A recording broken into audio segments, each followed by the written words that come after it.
What? Oh, Fergie-licious? All right, we are now live. So Fergie-licious is the first word I say on Maybe. live? Hey, that may have gone It is on. now. Yeah, it is. So, yeah, we just want to check volumes, making sure. Ooh. Like, when I touch this makes that loud. Yeah, I need to probably get the other headset. Oh. So, Oh, yeah, we do have 3, don't we? yeah, I We think did the other have headset's back out at the. We did have like a third guest back in the day where we tried to do that. At the school, or not at school. Last year in the basketball games, we'd have a special guest in the third quarter. We did. I really want to get a sideline reporter.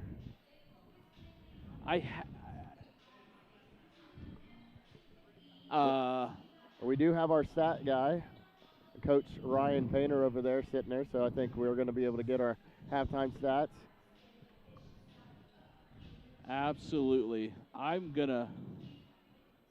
just got a little chill. Like, I'm pretty excited about this game. I am too. I want to maybe some anxiety about it because my heart's pumping a little extra because this is going to be a great game. I hope we're both homers, so we're kind of rooting for the hometown or the home school sweep. Definitely. I mean, we're rooting for some Raider wins tonight, but you have probably a little extra juice in you because you got a kid on each side. You know, we talk about it all day long today, like what we're going to be doing, how we're going to execute, who we're going to guard, how we're going to stay out of foul trouble, what's the keys to the win of the game, right, you know, all that fun stuff. So it should be good. I'm gonna go off. I'm gonna mute myself because I'm gonna check audio off of my phone. So you might even want to reach out to you have any viewers? The viewers that I have are all here. Oh, they're all here. All right, great. If you are on and viewing, text me. Yeah. You got my number. I'm not going to put it out there in the chat because I really don't want people to know it on the chat world. But if you can hear us in chat, let us know that you can hear us in the chat. Yeah, we're hoping that we've got all the kinks out of the way so this is a flawless, uninterrupted. As long as we keep the kids off of the power cord. You tucked it away a little bit. I like it. Yeah, I'm going to try to run power from up there down so we eliminate kids, but yeah, we've had 2 instances where adolescents have clicked and pulled out cords and it's not been Easton. Easton has not been the one that's the problem child. Nope. Although he is sitting here helping us out tonight. Easton Goebel.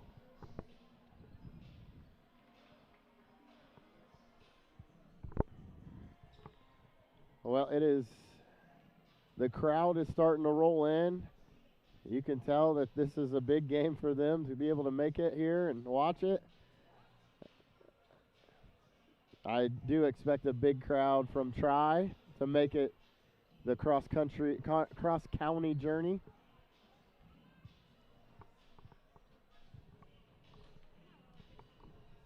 Oh, getting kids close to the wires.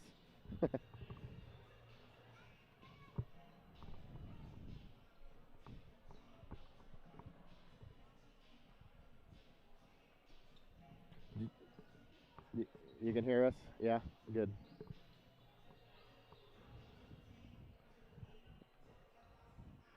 Easton, what's your favorite dance move to go to? Like, what's your go-to dance move? You don't know how to dance. Dance is the flow of music through your body.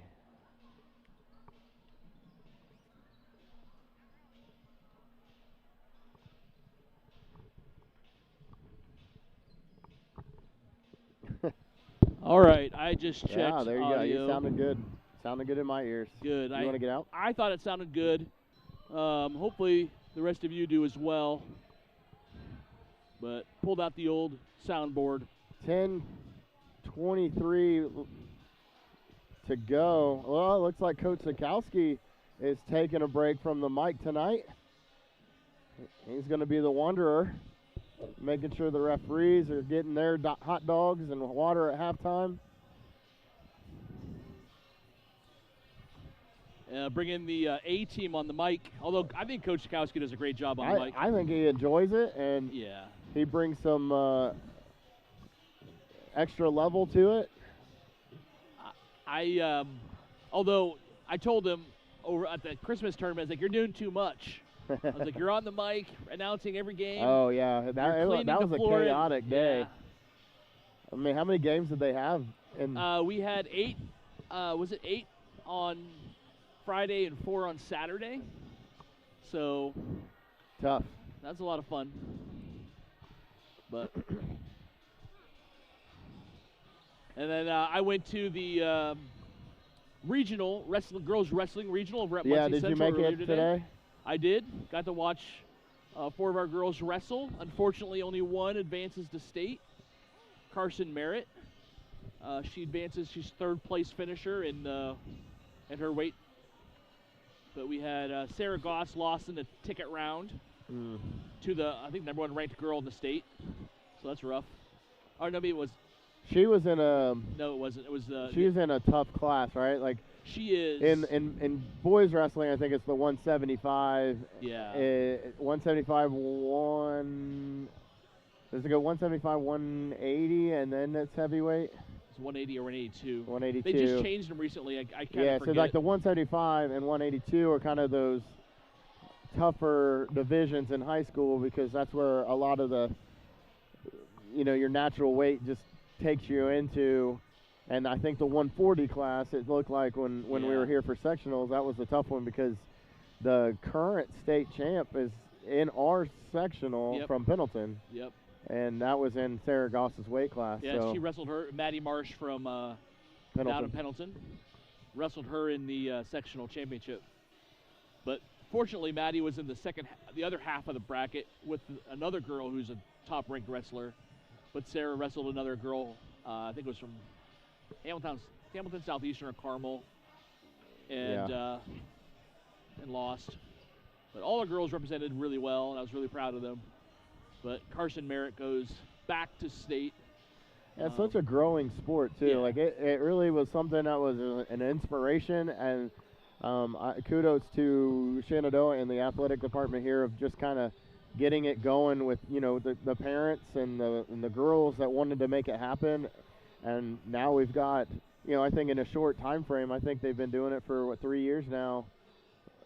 Now we've got a girl going to state that, and when I was sitting here at sectional, there were so many girl wrestlers from every school that it could have been sparse before. Now it's a growing, taking off sport where they're going to have some really cool festivities for down in state and some experiences of a lifetime that they're going to be able to know and acknowledge. And hopefully I can find some time to be able to go down there and support the Raiders.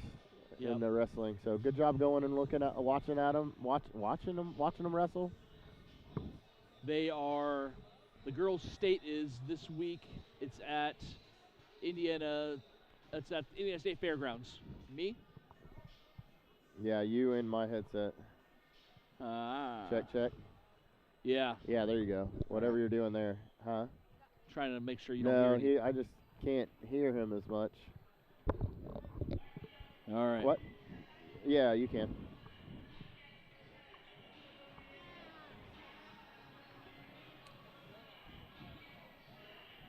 Looks like the Raiders are going to there be. You go. That's good. That's better, yeah. In away blue? So does that mean? Yeah, they're going to be the guests on the scoreboard. That was we got the call. Reed came in here for her pregame. Yeah. Got the call to bring her away undershirt. And we're like, that's going to be confusing on the guest board. Yeah, what's up? What? Yeah, so we'll have to keep everybody aware of that throughout the game. Is that the same? Do you know if it's the same with the boys or? Yeah, I don't know that one. Right. I'm not sure how they dictated it, so I didn't get a chance to answer or ask questions yet.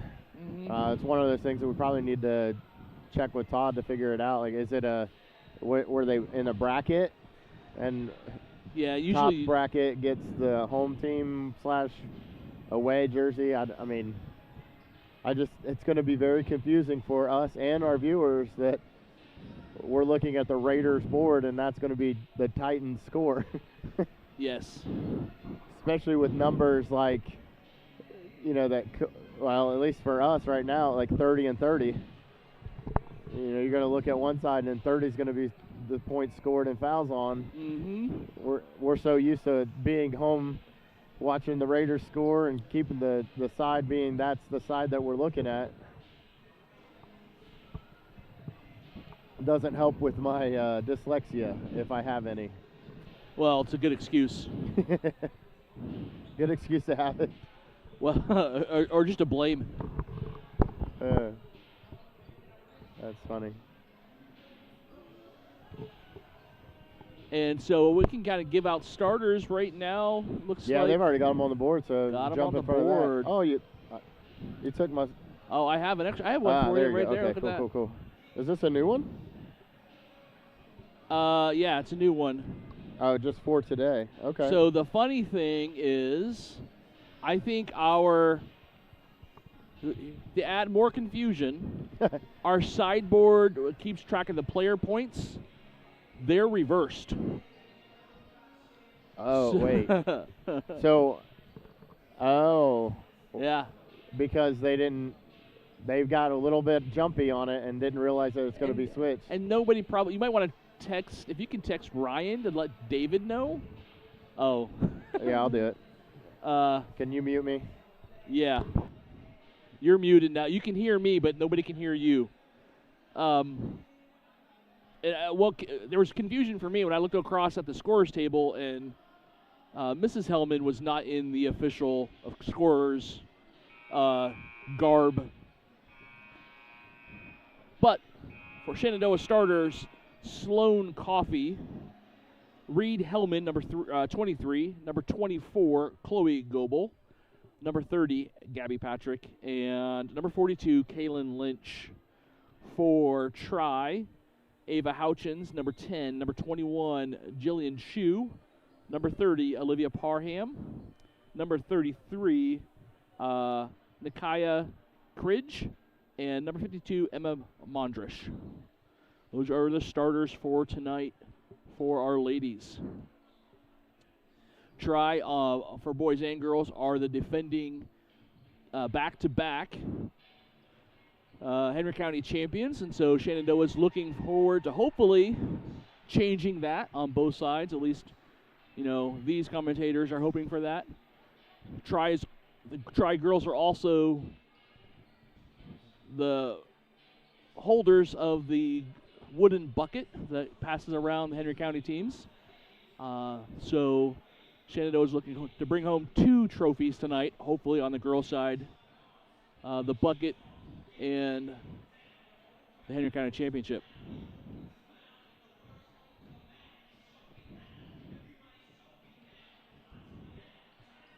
Got a minute 36 before.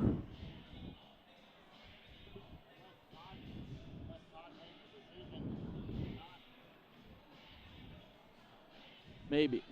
Yeah.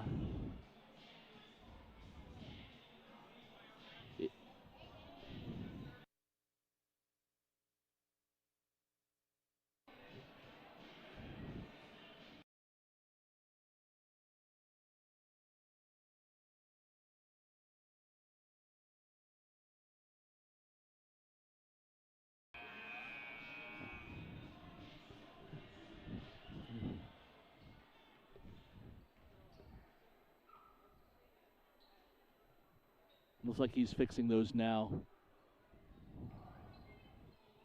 But we will go mute here for the national anthem. So we'll be right back.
All right, we are back live.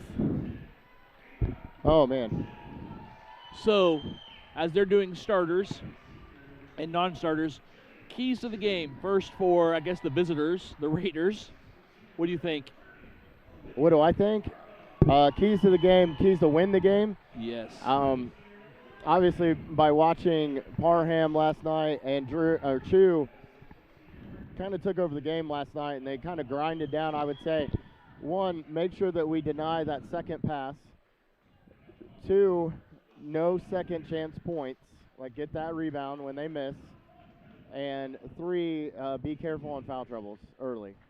Play smart in the first half of the game to not have your, top three players be in foul trouble, like Kalen, Reed, Sloan, not having a lot of foul troubles where they need to be on that court. Right. Those are my keys: is deny the second pass, the entry pass. When help side comes over in that extra pass, deny that, and then get the rebounds when they miss. No second chance points, and no foul trouble. Those are my three keys. What do you think? I completely agree with you. I think the game is going to be won, I think, tonight in the paint. And who can control that the best? And if you can limit, like as you said, second chance points and on Tri's part, they're going to come away with them. Yeah, Knightstown last night, their bugaboo was those second chance points. The offensive rebounds went to Tri more than – it was almost like a 3-1. Yep. And it still was a close game, and it was a hard-fought game, and they could have pulled it out, but Tri was just grinded. Blue River and Shenandoah, not much of a contest in that opportunity, so it might be kind of an attrition thing too. How much, how prepared is Tri versus Shenandoah in a close, tight one? Right. All right. Reed Hellman with a tip, and Gabby's not able to kind of corral it. So, how does that go? Because she's not able to possess it. The possession arrow stays. Since she never fully possessed it, so the possession arrow should go to Shenandoah if there is a jump ball. So there's right the keys to victory right away. And shoot. Right, like that's a second chance point. And stoppage of play for the net. It looked a little weird too because it didn't look like Kaylin understood what her role was on defense there. They were playing around at the top of keep away, shot the ball, got that second chance rebound there by Mondrash, and then kicked it out to Chu with the three-pointer. So. Oh, I'm even more confused now because the guest board does say 3 for Tri. I'm very confused. I might have messed them all up. We might have messed them up. We stepped on some feet that we probably didn't need to be stepping on. Yeah.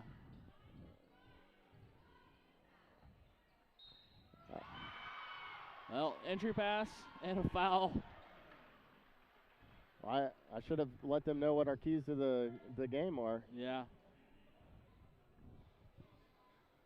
So all that we said, the only thing that's going to change is just the colors of the jerseys. The colors of the jerseys. On the scoreboard, if you're looking, it's going to be business as usual, I guess. Raiders are Raiders, and the Tri will be the guest on the scoreboard. Nice. Nice shot. Sloan for 3.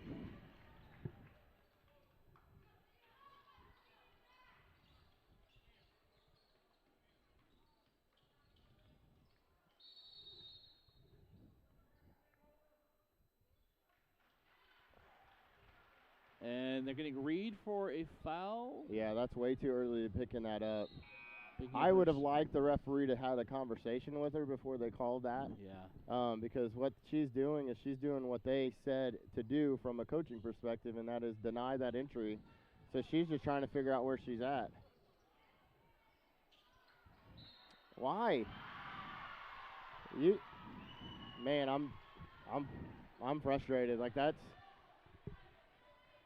exactly what we talked about is, one, deny the entry pass, 2, do not have the second shot, and then 3, don't pick up foul trouble. Yep. And we got a ref that just called her for holding, which And, I mean, Try doing a good job. And kudos to Try. See? Okay. Okay. Try doing a good job of doing the entry and getting those secondary passes and shooting it. But we're not doing a good job of boxing out either. Like, we're not moving the block. Yep. Houchins picks up her first. She fouled out last night. And there's a miscommunication on who's going where or what play they're running. Well, the moment's a little bit big for us right now. Yeah. And that's Mondrish. So Try definitely has got our number right now. Well, and it's really just rinse repeat from last night, right? I mean, they're getting a little bit more easier entry. Yeah, okay. Yeah, like we're trying to run a defense. I think that we've specifically put in for this, and we're not understanding what to do. And Try understands how to beat it. Yeah. Parham picks up her first, team's second. Good drive there by Gabby to be able to stop the clock and get some points on the board. 10-3, Try lead. Gabby makes the first.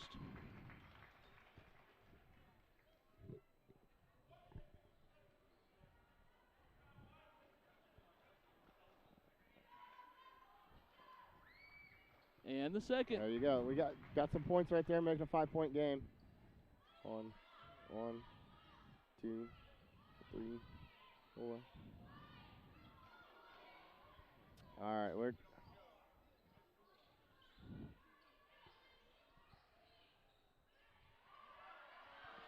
Oh, too easily split, right? Split her too easily. Yep. They got to get their feet right next to each other, hip to hip, knee to knee.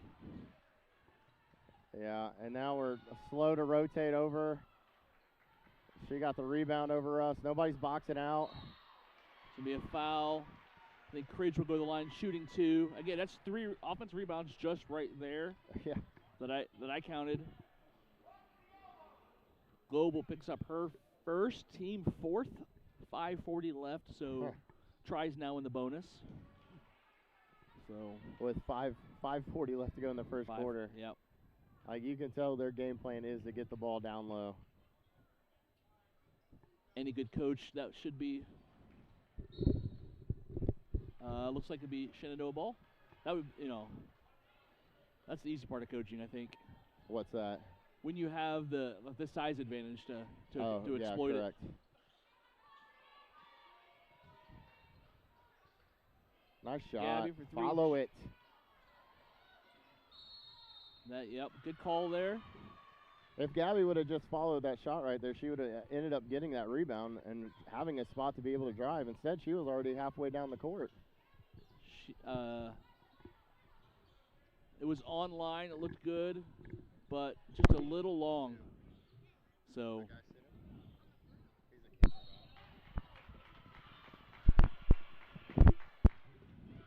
You good?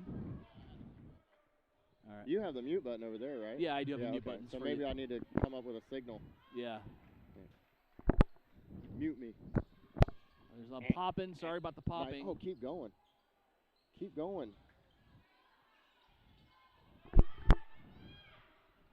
Wow. It's popping because I'm moving. Yeah. I need to keep my head still. Maybe. Deny. There you travel. go. Good.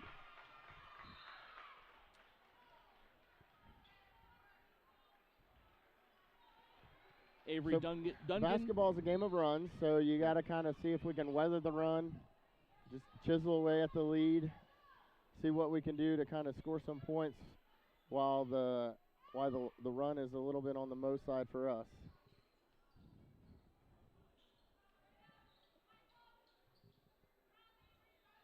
Nice. Long. That's good. I like it, though, right? Because we pulled her out from the block. So try ball? Part of the scouting report was that Mondon Rush doesn't come out on that block very much, and if she is, she's slow to it. And so that's a great shot from the scouting report to tell, Pritchett to be able to make sure she takes those shots. And she'll start hitting those, too, the more she shoots. Yeah. She's shown that. We're just a little early. Oh, there we go, over and back. Oh, nice job, Sloan. Go through it. Go through her. Nice. I would like to think that was an and one, but good job by Cridge staying out of the way and not picking up the foul. Looked good, like it was good defense to me. Good layup by.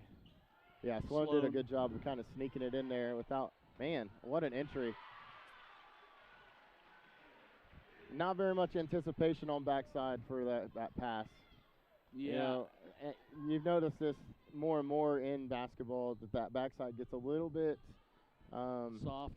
Yeah, like just not paying attention.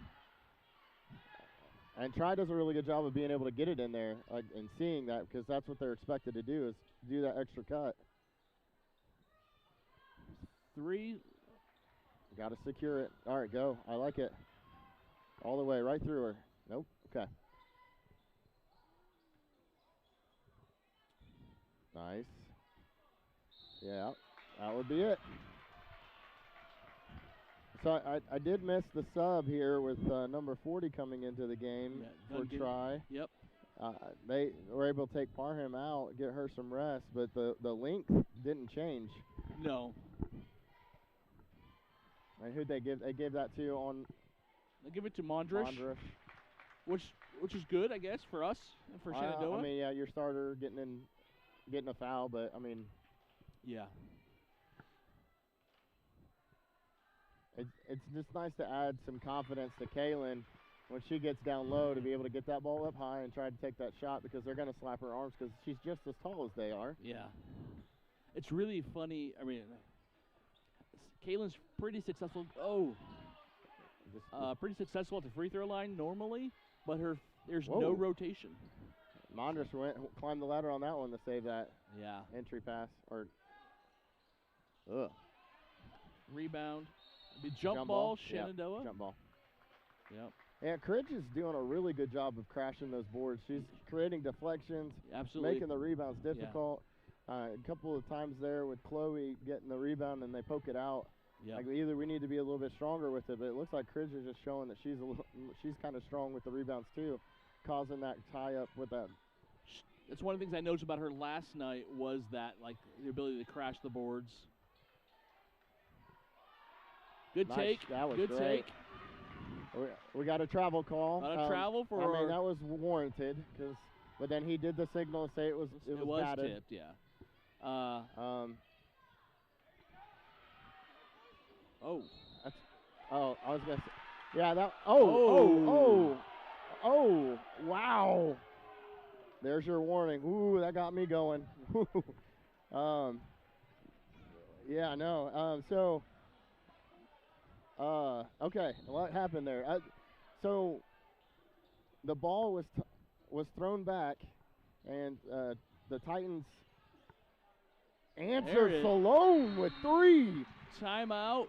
Yeah. Nice, taking the lead, 14-12. What a shot, Sloan. I didn't see who called the timeout.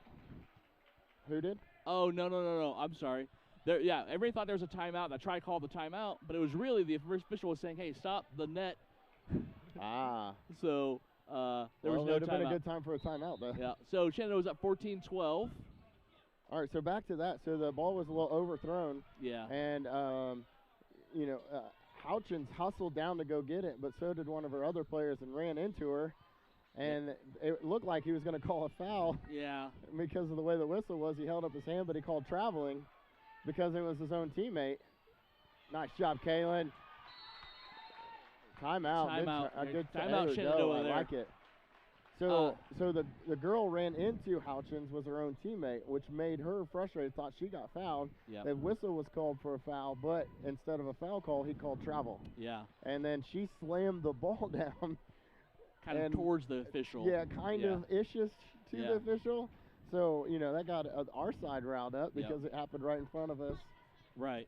That's the only time I ever got a technical. Slam the ball down? Yeah, I went up for a rebound, and the kid made the shot. So I as I was coming through the hoop, I grabbed the rebound and I threw it down and caught it. But I threw it down so hard, I was just frustrated. But he teched me up for it. So. Yeah, and now they've made that new rule where they can slam the ball as long as they catch it. Yeah. Well, I wish it was happening. There's a lot of rules that changed from back 30 in the years day. ago. Yeah, I don't know if I'd ever be able to play football for the rules that we have now. I'd be one of the first kids that's ever fouled out of a football game. Splashed it. There we go. And we've heard a carry the ball, so, from a carry. Yeah, carry the ball bingo. We got the official and fans at home yelling bingo. You go ahead and mark up what you said. Carry the ball. Yeah, carry. She's carrying the ball. Carry. Good skip pass. In the scouting report, it says, well, good job by Houchins. I'll just leave it at that. Moving it around. Sloan looking to Gabby. Gabby looking to Sloan. Entry pass to Kaylin. Kaylin with the move and out of bounds. Oh, she's out of bounds. They need to have, rather than Sloan, she's getting Kaylin got double teamed there. Keep Sloan or Jalen in that corner for Kaylin to catch it and kick back out if one of those girls, one of the forwards, comes down and double teams. Part of my opinion. Yeah, just part of my thing is that's frustrating because it's like your one job is to deny that pass. And Cridge does a good job of sneaking in right there where it needs to be and puts it in. But, yeah, like you could. That should stay. Yep, there we go. Yeah, so what you were talking about with that entry pass, part of the stuff that we've had a bugaboo about all year is when double team or triple team under the block, we don't really understand how to kick it out or where to go with the kick out. Oh. Houchins punches the ball out. Yeah, I don't know if she plays volleyball, but if she doesn't, she needs to be. Because she got up there and slapped that ball right towards the bench.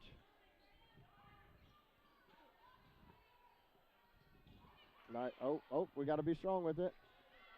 Jump ball, jump ball, jump ball. Yep, jump ball. Good job, Pritchett. And Houchins also slides down, crashes the board as well. She doesn't rely on just, the tall girls down low. Yeah, she's quick and scatty and can find her way to be able to track that ball. What I've noticed in the last couple of games is she tracks the ball very well. Yeah. So where it comes off as a rebound, she's there to try to create some adverse easy moments. Look at that, 17-17 up and down one quarter. And we didn't even get into the bonus. Neither team got into the bonus. And Reed was able to sit with 2 fouls for most of that. And then she's got 2 fouls? I believe she has 2 fouls. I could be wrong. I don't feel that I am. Roll back the tape. I mean, everything happened so quickly. Again, that's probably one of my, and I don't even care if it was Reed. It could have been on try, but I think that's a moment where they can talk to them to say, listen, don't do that. Like, don't hold them. You can put your hand out to feel where they're at, but don't wrap around. To call it that early kind of really dictates the outcome of the game for 1 to 2 particular players. Yeah, I agree. But he may have already warned her. I don't know. I mean, but that was the second possession. Yeah. So, but our Lady Raiders doing a good job rallying and being able to score those 3-pointers, and with Reed not being in the game, being able to still score points. Parham's back in. Reed's still out. Oh, we got a travel call. Block by Chu. Cridge doing a good job being a receiver, and Mindrush right there to clean it up.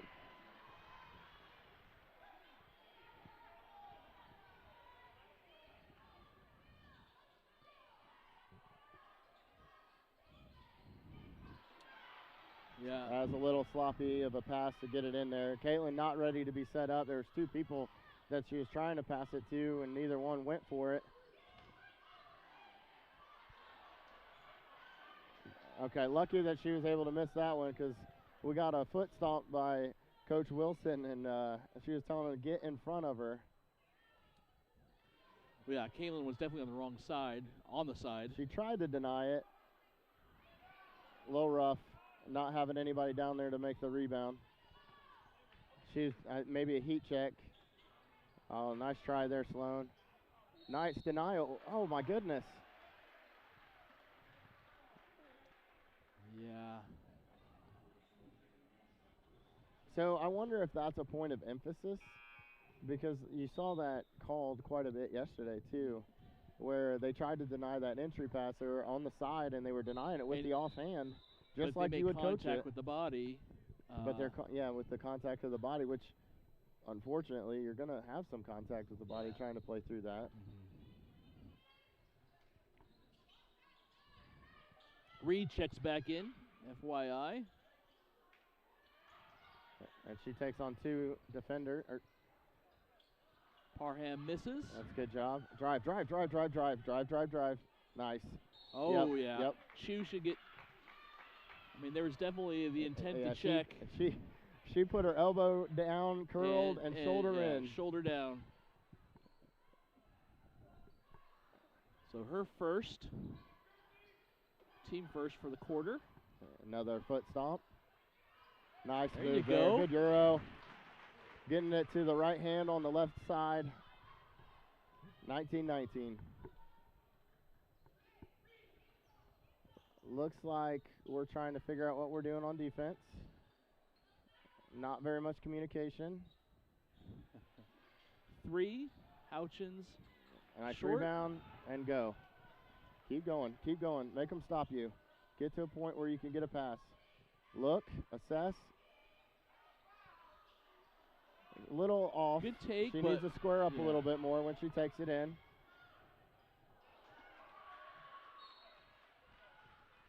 All right. Shenandoah ball. Good hustle there by That was a little Sloan. weird there at the end. I know. We were quiet on the mic because we didn't know really what was going to happen. Sloan hustled really hard down there to cause a bad shot by Cridge, and she hit underneath the basket. Good take there. Good take by Patrick. And you can see Gabby attacking baseline. Yeah, and that's sometimes you don't see them being able to give up that baseline like that, so got to be careful, Reed.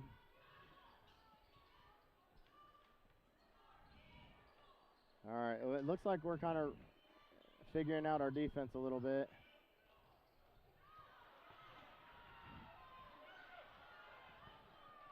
Oh, Sloan's not quite that tall. Yeah, well, Gabby second-guessed herself. Yeah. She did it, and then she's like, I probably should, and then she did it, and she... And Jillian was kind of like... Yeah, right in the middle. Right in the middle. Yeah, which is probably err on the side of caution to not have the turnover, but... Yeah. You got to get in front. We got to get in front. Like that. Nice. Hand You straight also up. got a rebound. Well, we didn't crash down from the top. Good save by Mondrish. Houchins gets the ball. Chu on the wing. All right, good. Now find your player. Slide your feet. And Mondrish, or that's Parham, sorry. Yeah, Parham. So Parham slid in there and was able to get position because the help side tried to stop the ball. Once they didn't move. Deep three. Trying to figure it out and didn't follow her shot. I'm not sure if the coach listens to me. Oh, what a board. Snagged it. On the floor. Who are they going to call it on? My hope. 42 so it's Kaylin. Kaylin Lynch. She picks up her second. So which is better than Reed picking up her third. And Jalen will come in for, looks like it, for Kaylin. So. Going with a little smaller lineup.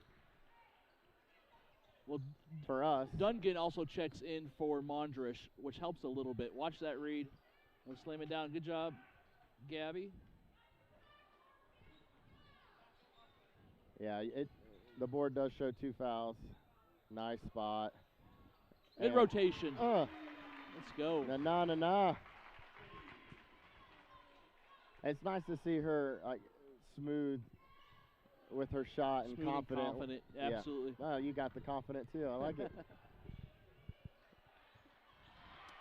That's tough. Yeah, what I think I'm noticing here is our girls are not quite understanding the defense that we're trying to run. And Triad's doing a great job of exploiting the space. And we're doing a great job of answering with threes to their twos. So, I mean, if we keep this pace up, we're going to be fine. Yeah. Man, keep going, girls. And Chu bringing it up a little bit slower than normal, trying to find some space to be able to get in and find some entry passes. Ouchins for three. Bounces off, and then there's your secondary rebound. There's a. I don't. We're in a 2-3, which means we got 3 people down below that should get a rebound. Well, I feel like our forward, Gabby there, for instance, was. Oh, did everything but go in. Oh, we got a big crowd on that one. There's travel. Like, I've always been taught, like, once the ball goes up, you find somebody and you establish position and try to move them back, right? If you have the inside position. If you stand there, you allow that person to come into you, getting closer and grabbing that ball. We're doing a lot of standing around trying to get to it, and Try doing a really good job of leveraging. Good steal there by Chu. Oh, and I think they're going to call it on Chu. I think they're going to call it Chloe. Picking up her second, team at third.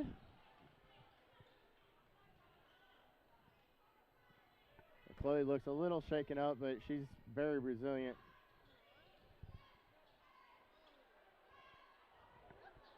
There you go. Letting them play.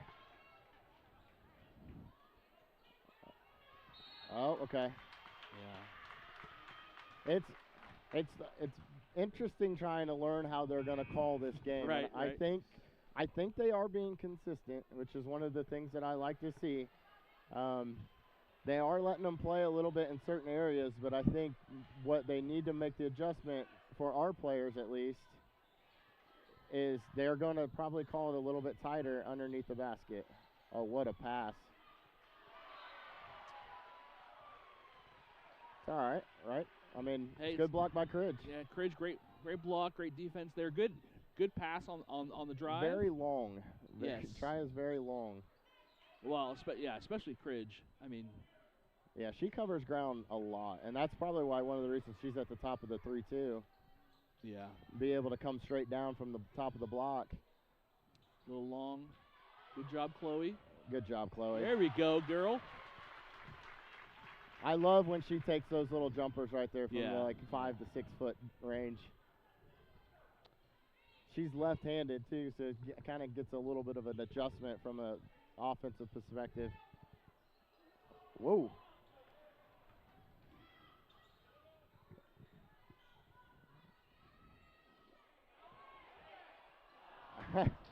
Short-handed that one. Short-handed. Yeah, I think she was expecting contact across. possibly, and she Mondras didn't want to was get the foul, right? Yeah.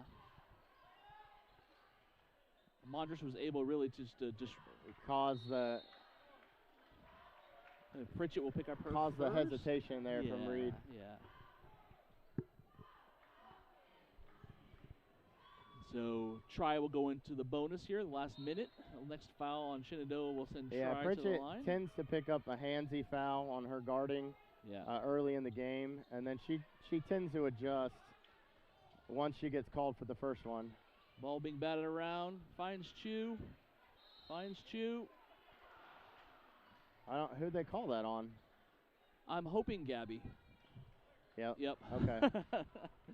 So, like, Chu, I mean, if you play it back, you can see that she shoved one of our girls in the back to get that rebound. Yeah. And then our girls were kind of getting all twisted up, and Mona made contact with the arm. Chu, showing last night that she wasn't able to kind of button it up at the end of the game. Yeah. So I'm not sure what her field goal percentage is on the year. But might be one of those that you kind of make mental note that you might want to foul towards the end if it's a close game. She gets a little streaky, I think, at the free throw line. Yeah, she's got a nice shot. Yeah. 53 seconds she had left. a really great second half. Yeah, she was driving to the basket, being able to kick and get that extra pass.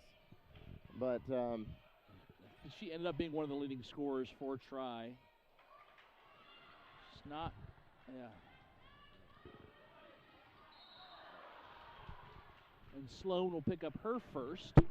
Yeah, Sloan, like, driving really good to kind of close off, and then Chu doing a good job of knowing what the foul situation is and just backing up into her and creating that contact. It would be nice to see some of our girls have some veteran moves like that.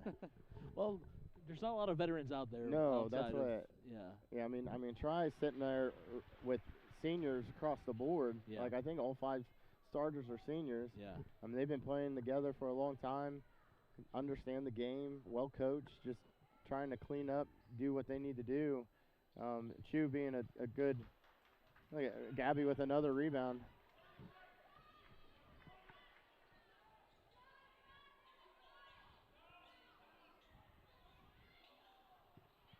Really good with hands.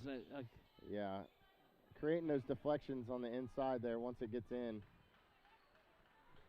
14 seconds.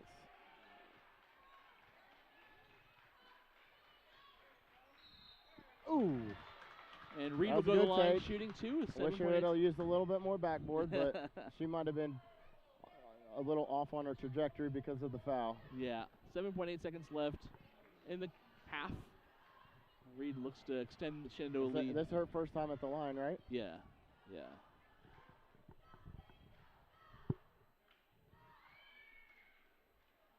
Makes her first.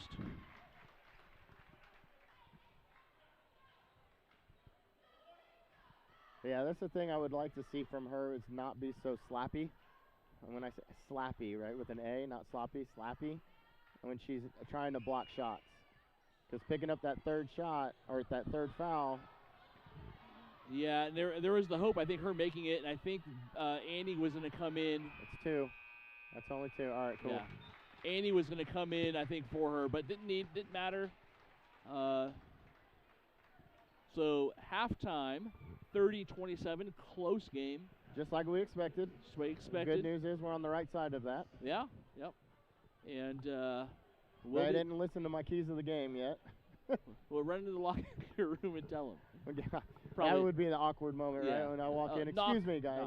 Excuse me. Excuse me, ladies. I am here to tell you that I've been watching this game from up here in the perch, and I've noticed that we need to understand the keys to the game is this. Exactly. So do it. Just do it. All right, we'll be back. Yeah.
All right, we are back for the second half of the girls Henry County Championship. Shenandoah leads 30-27. My goodness, what a half. Absolutely. Didn't listen to the keys of the game, so I am going to ask you the question. What do you think the keys to the half are to finish this thing out the right way? Well, for Shenandoah, what's been working a little bit is hitting some of those threes in the corner. Gabby driving the lane. And continuing, there are times Shenandoah's defense has try and make some bad shots, take some bad shots, and continue to do that, and then they've got a rebound. Yeah, and I think I noticed when Mondrush went out of the game, that's when we started putting on some points. When one of those two go out, there seems to be more success for Shenandoah. Yeah, and I wonder if that's a mindset or if it's it's just a flaw. Well, starters are starters for a reason. Good rebound and go. Uh-oh. Nice. Chloe tracking that long rebound down and bringing it up court, getting the entry pass. Does he have somebody back? Definitely got the travel call. Oh, ouch. Yeah. Okay. So tries double teaming any entry into the paint down low in the blocks. Oh, my. And Parham will pick up her second, I think. Parham got a little frustrated right there. Yeah. Probably not with the call, but just maybe with her. And that was a great call. Not by the ref. I'm not saying that. I'm just saying great call by Gabby to be able to be aware of that. Right. Gotta be careful with these passes. Chu does a really good job. Yeah, what a pass. So tracking dynamic. it down. Good board. Dribble. A lot of travel calls from the opposing team. Chloe throws it up there to be able to go. Oh, I thought it was splashing in. Chloe's not a proficient three-point shooter, but she can make. The good news is that she's taken the shot. Yes. Prolific, maybe. Yeah, you like to see her, if you're open, take the shot, because once they start honoring that, it's going to create some more lanes down low. Nice kick out. There you go. That needs to be happening there. Working inside out. Yeah, that looked like a basketball play. And Try will call timeout. It was even such a good basketball play. It made him call timeout. Excuse me, miss. I need to talk to you. It'll be a 30-second timeout by Try. I think that is their second of the game, maybe? Maybe it's their first. What's that, timeout? Yeah, it looks like it was their first. Well, we got a little discombobulated with the net timeout. Yes, that's right. So, and I know Shenandoah called one when we were 14-12 with that lead underneath on the... That's right. Sounds good. So what do you tell your team right here? Which one you want to take? Which team? If it's Try, be more deliberate on offense. Settle down. Be more deliberate. Do on what offense. we do. Yeah. You're not going to make them. No foul. It's a long half. All right. Looks like we got a face guard by Chloe on Chu, not allowing her to drive and dish, which that's an air ball. Tips to Gabby. Great job. Gabby finds Sloan wide open. Jump stop. And that's the and one. If you want to mark it down. One, yeah. And one with no foul called. And one from the crowd. Or the and one when the basket is not made. I'm okay with the and one when the basket is made. Ouch. There's the and one with the basket being made. Oh, that looked just like the other one down here. Yeah. But I'm a little biased. Kaylin's upset with herself. Well, she's trying to figure out why it's a foul. So now, and Coach Wilson's over there trying to explain what happened. Yeah. So he basically hand motioned that it was her body that went underneath and got her. Goebel comes down with the rebound. That's what you want to start seeing. Reed, there you go. She said, I'm going to try and give you a little bit more range today. So if you want to come out and guard me, Mondrash, you go ahead and do that.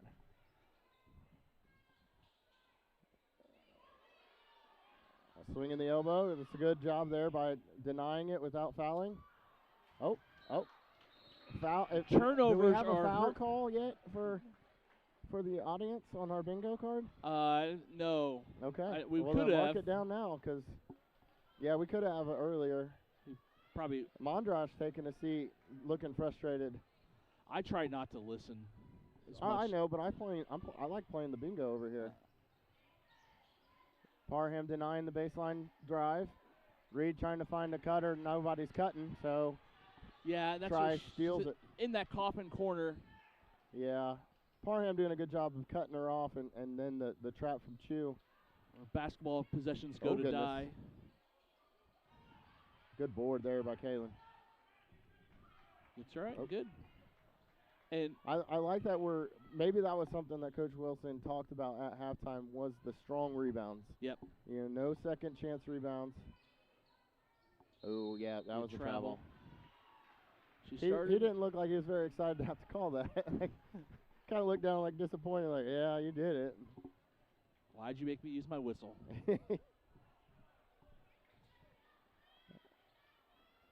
All right, we can't be late to getting out there. We got to anticipate. 3 seconds, but oh goodness, nope. Gabby should have kept that. Yeah, straight up, just straight up. That's got to be offensive foul. Lowers her shoulder and really tries to initiate that contact. That was weird though, because she was already under the basket to drive right in. And so Chu will pick up her third. Hey, there's no half circle there too, so no. So you can do it wherever you want on the court and be able to take it. Reed did a good job of getting there, and just being set. Not even so. Learning from Kaylin's foul, she didn't use any body. Almost kind of accepted. She Understood absorbed it was coming. it. Yeah, absorbing. Good a word. lot.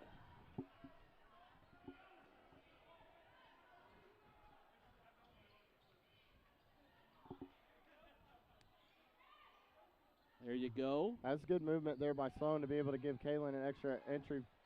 That's a hard rebound. Spinning into. Good. Oh, I thought she was going to have that distance. What are we yelling? I can't hear it. They want Kaylin up top. Oh, I got you. A little bit of high-low maybe. I thought Kaylin's limping around. Her knee, I think. A foul on the floor? Maybe. I was watching Kaylin more than she's kind of limping off. I don't. Which one's limping? Like which side is 42. she limping off of? Like is it right or left? I was trying to figure it out. It looks like it's her left. Oh, she's holding her left right there. A little knee-to-knee action? Maybe. She's been having an issue. With the left? Well. She's got a brace on the right. That's where she had surgery on the right. Now we got our, good tip out there.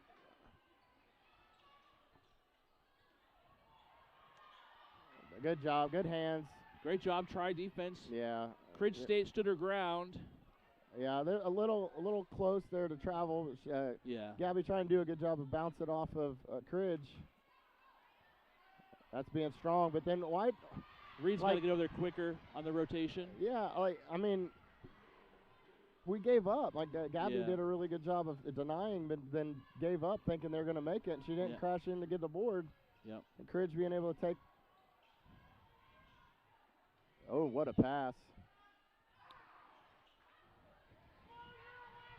And there's a blow the whistle. Blow the whistle. And we can add that to the bingo. Add to the bingo card.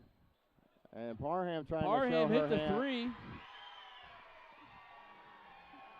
So I'm always excited to see crowds jump up for joy when players do something miraculous.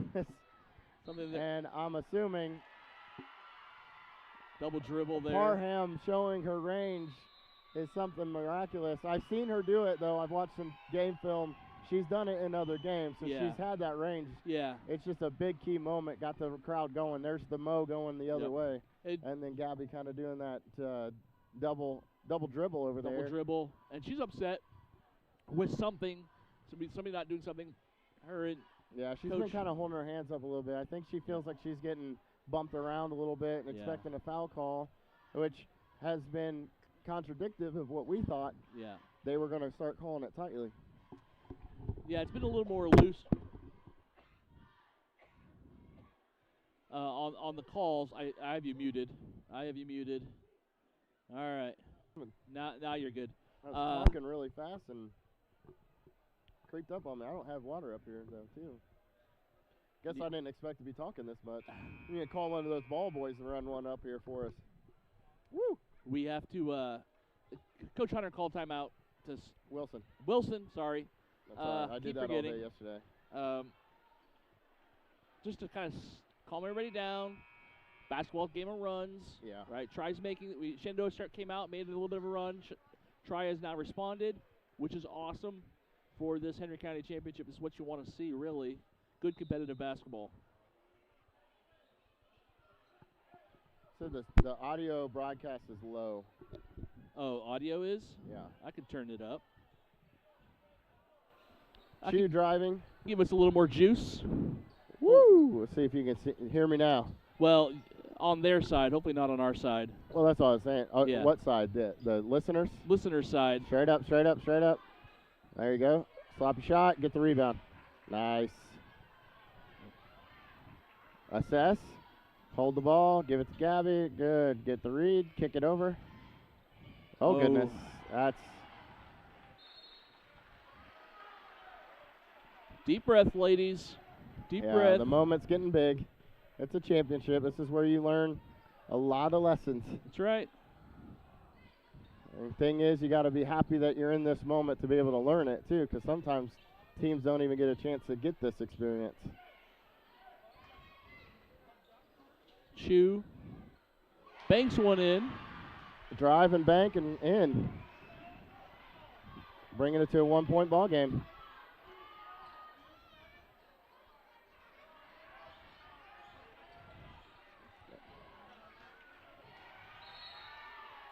It's a little. The ball kind of dies right in those wing areas. Well, you can see the intensity there by number 22. She's in the ball game now. Duncan, yep. Stevens. Oh, Marin, Stevens, my bad. Yeah, and she's excited about being able to cause some havoc up there, and we're just a little bit lazy with the passes. That was a good strong pass. And then hands there by Houchins. Route us all up again. Fans are getting a little rowdy, getting a little physical on the court. Timeout by Coach. 37-36. Timeout by Coach Berger? Yes. Berger, sorry. Yes, Berger. Which is his first year coaching. I think so, yeah. Yeah. Yep. Because there was a little bit of a controversial situation with the other coach. No comment. Huh? No comment. Yeah. Yeah. They just felt they needed to go a different direction down there. They had to go to a different direction. I guess it'll about 9 minutes to see if it's going to be a good decision.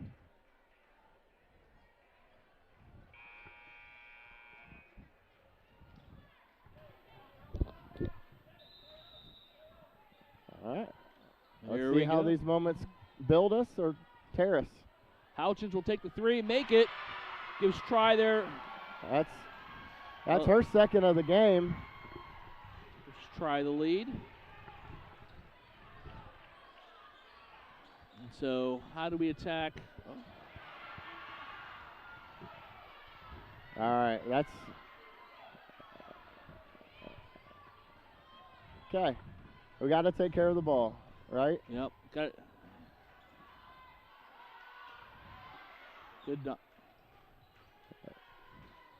Good hands there by Coffee. Houchins. That's over. Lucky there that it went up on the back of the backboard to give us a little bit of a break. Got 18 seconds left. Let's see what we got called here. Yeah, and I'm not seeing Kaylin Lynch on the bench, so she may be back in the trainer's room. Yeah, I saw the trainer kind of quickly take her off into the training room. She's going to travel. Now, one of the things that what are we doing? Well, it looks like she stopped expecting contact, but the Tri-Girls kind of still step back a little bit, which caused Gabby to kind of fall forward and travel.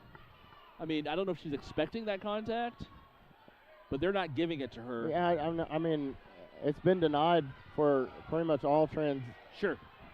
2-1. Houchins for 3. Ends the quarter on that three-pointer. 42-37. Tri has kind of inched its way up to the lead here. Wow, that got the crowd going. I'd get up and going on that one too. That was pretty clutch. Absolutely. She's hit 2 big threes here in the last couple minutes. Houchins doing that while Mondrasch is on the bench. It's huge. That's something that she's not shown that she's done pretty much all season. Scouting report basically says that she doesn't shoot, and she's doing a good job of being able to say, I'm a great teammate. I'm going to do what they're going to give me, and I'm going to take advantage of it. And that's she's going to leave her open. The difference in the game right now. They're going to leave her open. She's going to take those shots. I think the defense that we're running is allowing them to be able to do that because that's what we expected to let them do. Yeah. And, great players make great plays when given a great opportunity to be in a great moment, and that's what she did. All right, fourth quarter. Get ready to begin. 8 minutes left to decide the girls' Henry County Championship. Shenandoah will have the ball. Down 5. Big fan of body language. Watching in moments. Oh, absolutely. Especially of championship moments, and Tri coming out of that timeout with a little bit of a bounce in their step, a little bit of swag. So expecting to probably win this. So let's just see how we react from the Lady Raiders. And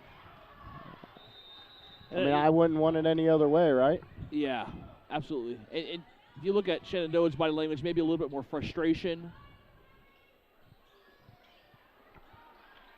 So that was an interesting call because we denied the entry pass, and it wasn't through the body because she was able to get around, apparently. But they didn't call that one, right?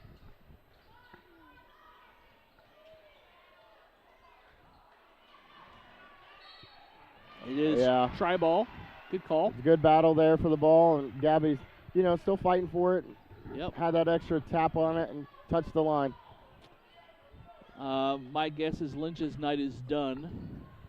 Yeah, with the ice on the knee. Ice pack, and she's upset as a senior.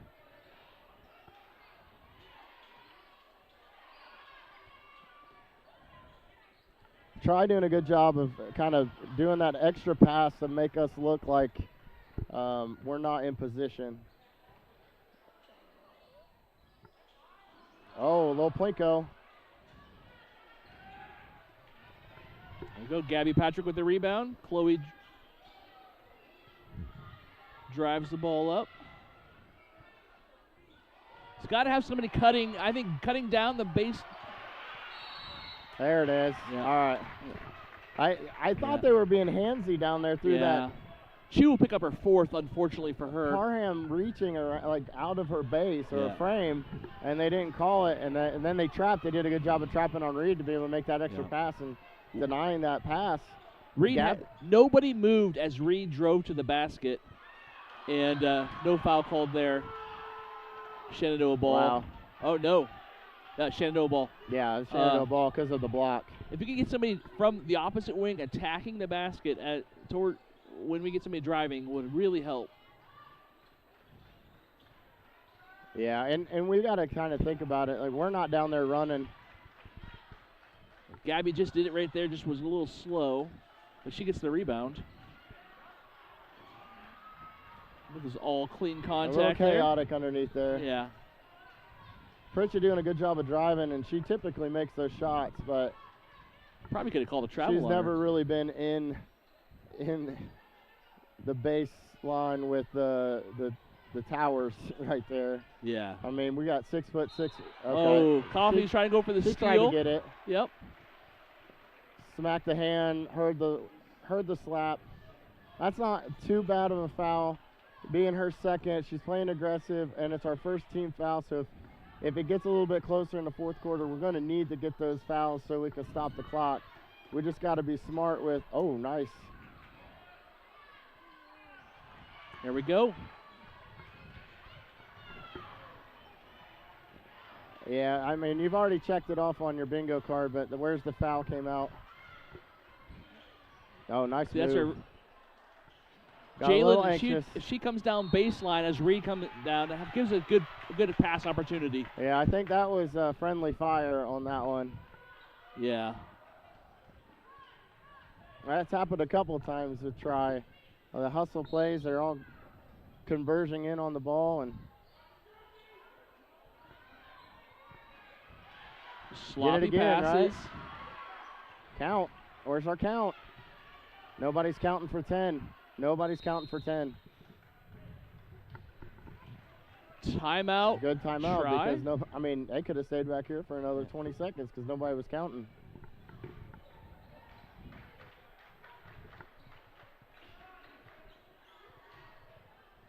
.5:49 left.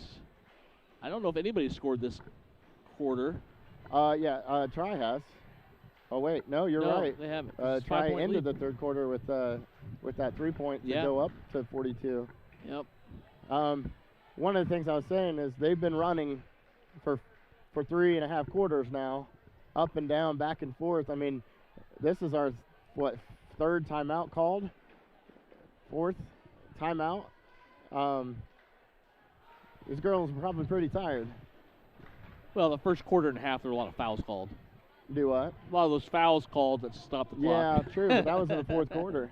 Yeah. I mean, I hear what you're saying. They're all hyped up and ready to go from a championship here with Henry County. You got patches on the line, trophies on the line, pictures, all kinds of stuff. Putting yourself into the back-to-back yearbook, or you want to break it and get the bucket kind of thing, Yeah, do you see?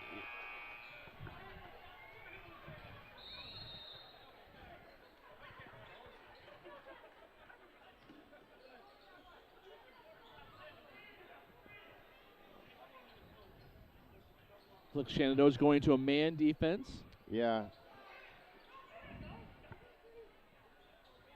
Yeah, it's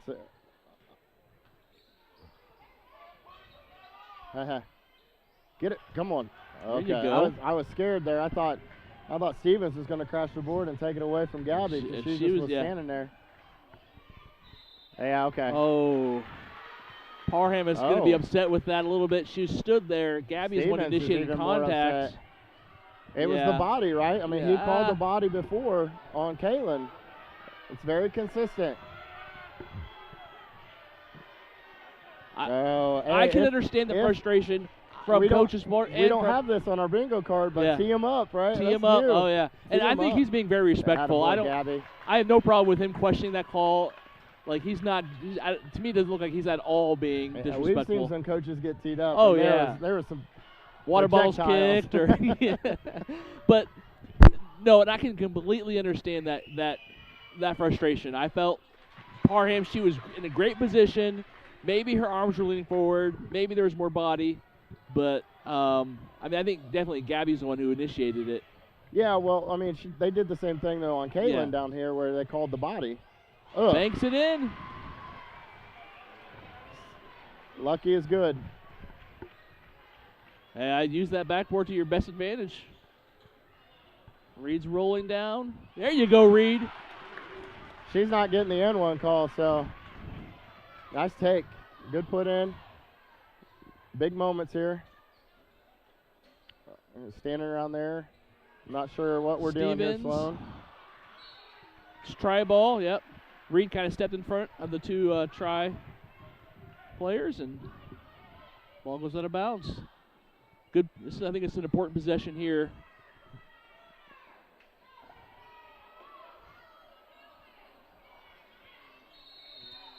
Jump ball, try. Wow. Yep. They got tangled up just right. Yeah. That was a little interesting of an entry pass. So our defense did not want to guard Parham at all. Like, I'm pretty sure she's listed as one of their number one threats. Chu getting it down. Yeah, she didn't want to drive in, get that offensive foul. Now she will. Good board. There you go. Look up. There we go. Keep going. I would attack Chu. She has 4 fouls. There you go, Reed. You can get Chu out of the game. Big-time players. There, yeah. Absolutely. Brings it within one. Brings it within one. But attack Chu on that drive. Make her use her body. Oh. 1,000. 1,000. Ball out of bounds. Shenandoah ball. I'm going to count for the 3 seconds on that one. I think Cridge has been sitting down there for a little bit. Are you going to yell 3? I feel like I want to yell the 3 seconds. I haven't heard that call. Have you? No, I have not yet. But Oh, yeah. I wonder if that's a kick ball.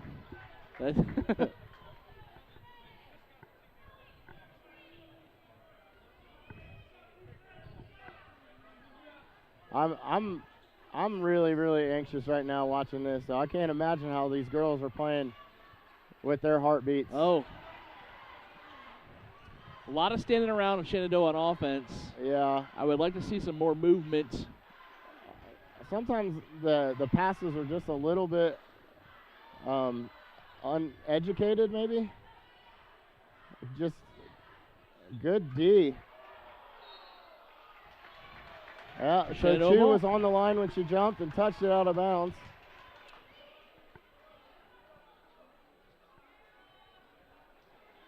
What's she arguing with? Well, I think he thought that Shenandoah touched the ball. Oh, we got a terrible. Oh, mark that one down. I got a terrible. I heard a terrible. Terrible. Oh, that's terrible, yeah. Yeah. Usually one of our fans calls that one out.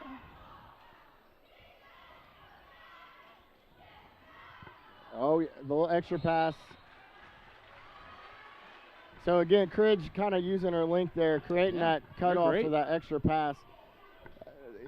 It's hard for me because I'm not down there, but you'd like to see that extra pass be really quick. But that comes with trust and understanding if your player is going to be there. Look at Sloan finding a way to get open. Got a travel call again from the fans. Gabby making sure she created that foul. I don't know. Gabby picked up her second. Second, okay. So that's team that's second. Okay, just in case we need to bring it. Tie it. Stop the clock later on. Coach Wilson barking out her calls to make sure that everybody's got the defense that she wants to run. Call out the pick.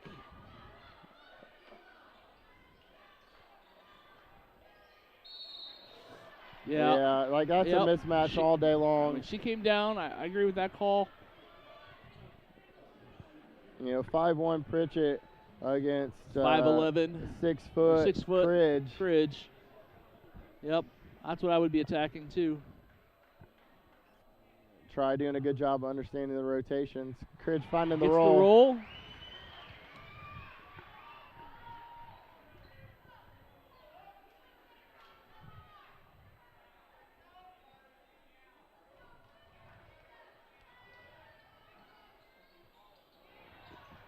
Gabby with her probably 17th rebound of the game.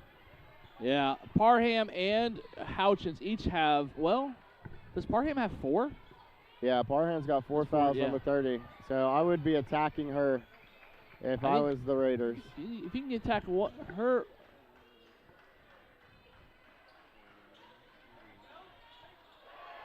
Good block for try at least. Oh, a little heavy. Little heavy. Yeah.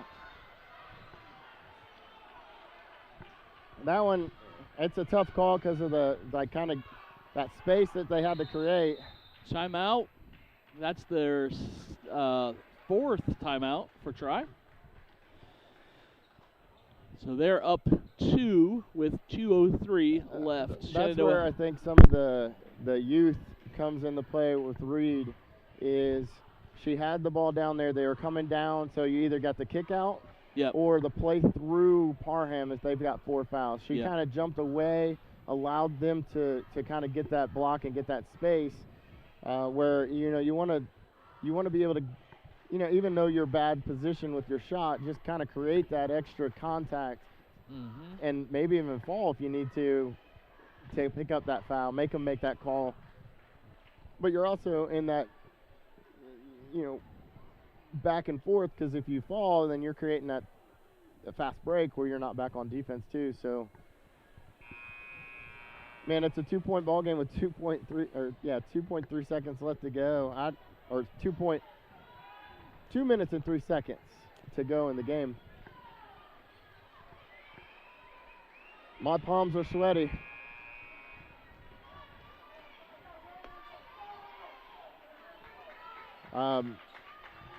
Just a side note, Reed picking up her 2nd foul in the 1st quarter, and now she's still sitting with. We're all sitting there with 2 fouls with the players that are out there. that gives us some room to play aggressive. Speaking of. See, like, I'm not understanding what that call would be any different than the ones down here. Yeah. Is it the positioning of the body? Like, I'm just trying to educate myself so we understand. Yeah. Is it the drive and you had a chance to make a layup versus I'm jumping and shooting?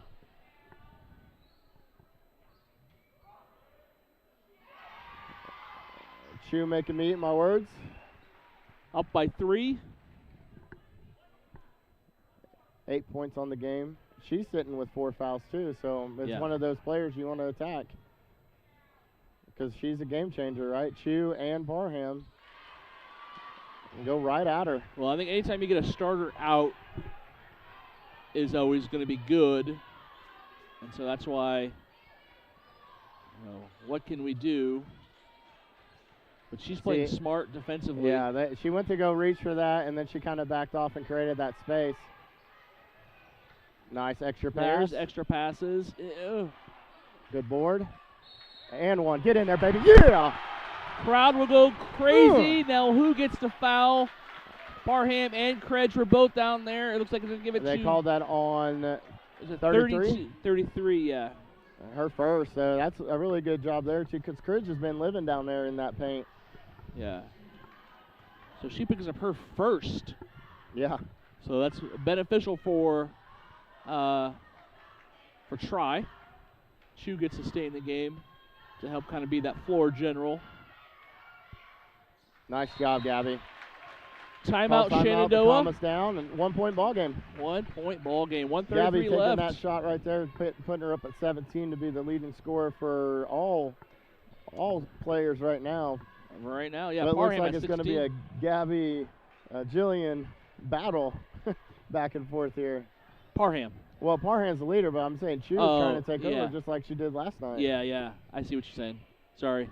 No, it's all right. Don't apologize. We're all learning here.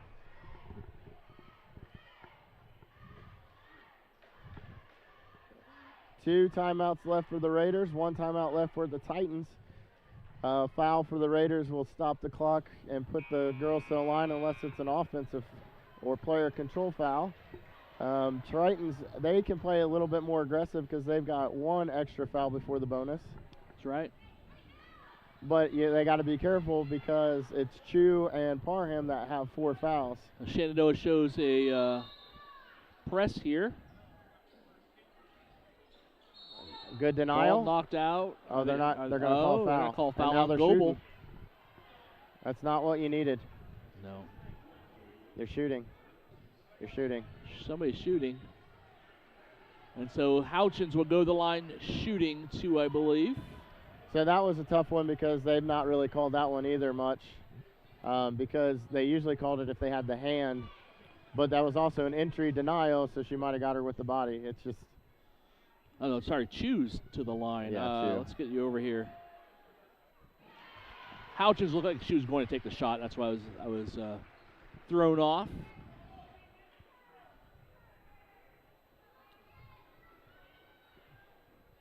Two points. Can they make it 3? They do not. Gabby with another rebound. There you go. Keep driving. Oh, goodness. What are we doing? I thought she had the right thought. I'm not sure obviously her and Reed were not on the same page. Yeah, I mean, that was a nice spot, a good pass. It just wasn't ready. Like you said, they weren't on the same page yet. They're just going to run the clock out. Absolutely. Oh. See, earlier in the game, they called that on Chu. Here they gave that to Chloe picking up her 4th. Now Chloe she's the picking one up in her foul 4th. trouble. I think the only thing I would have asked is just a little bit more squared and then take it, fall backwards on it. Because Chu is infamous to kind of lower that elbow or lower that shoulder. Yeah, definitely. I mean, we're up here talking about it. They're down there playing it, so. Yeah. And in a game, maybe the referees are expecting the team down to foul. Call the foul so it stops the clock. takes it to 4, which is fine. Like, we can still get this. We haven't shot the ball very much. Has good help there by Stevens because I think it was going to go the other way. Yeah. A good hustle, but she wasn't able to corral it.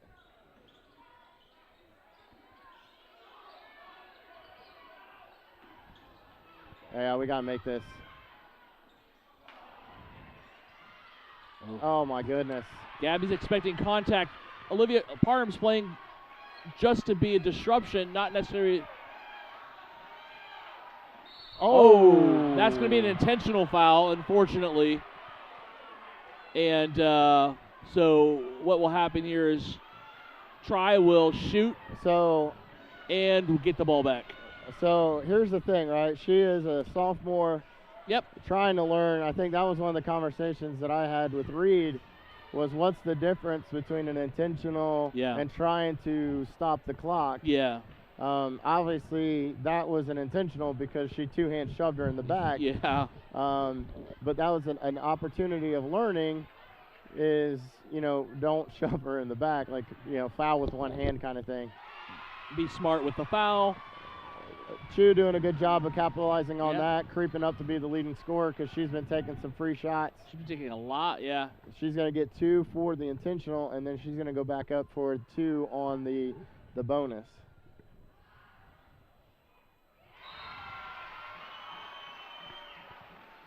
No, they just get the ball back. Oh, well, okay. Educational moment for me. So not quite the right foul that we needed. Oh, yeah. Oh. Oh, no. She could have corralled that. Yeah, that would have been nice, but time's running out for the Raiders. Body language shows that it's not gonna be sparked up the right way. And so Chloe's not the one that you want out there because she can't pick up the 5th. Nope. Yeah, and there. So Gabby smartly fouls. Yeah, I'm not sure why it took so long for us to foul there. Pruitt was trying to foul the other player that was off ball, but she two-hand shoved, so it's kind of like benefit of the doubt, like we can't give you another intentional. Houchins misses the first.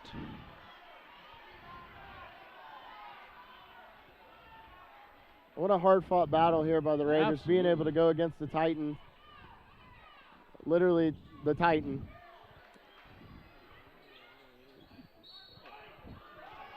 Oh. Yeah. Yeah, you knew he was going to call it that way.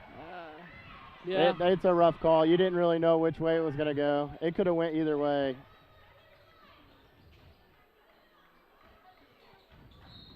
Yeah, Chloe that will needed be to Chloe's do that. 5th, unfortunately. And it looks like Try will take home their 3rd straight girls Henry County Championship.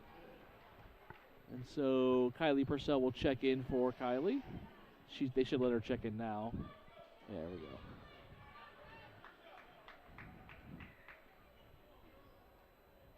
Chu to the line. This is her first. She's done a really good job tonight of being able to capitalize on being at the line. Obviously, she's over 10 free throws. She's been creeping up there on the leading scorer for her team because she's able to get, 12 points at the line almost, I think. 7-point lead. Yeah, we need to score quickly. Okay. It's a good take. Stop the clock. Make your free throws. That's what you want. You'll score it's with still the there. Clock stops. Who was it called on? Cridge.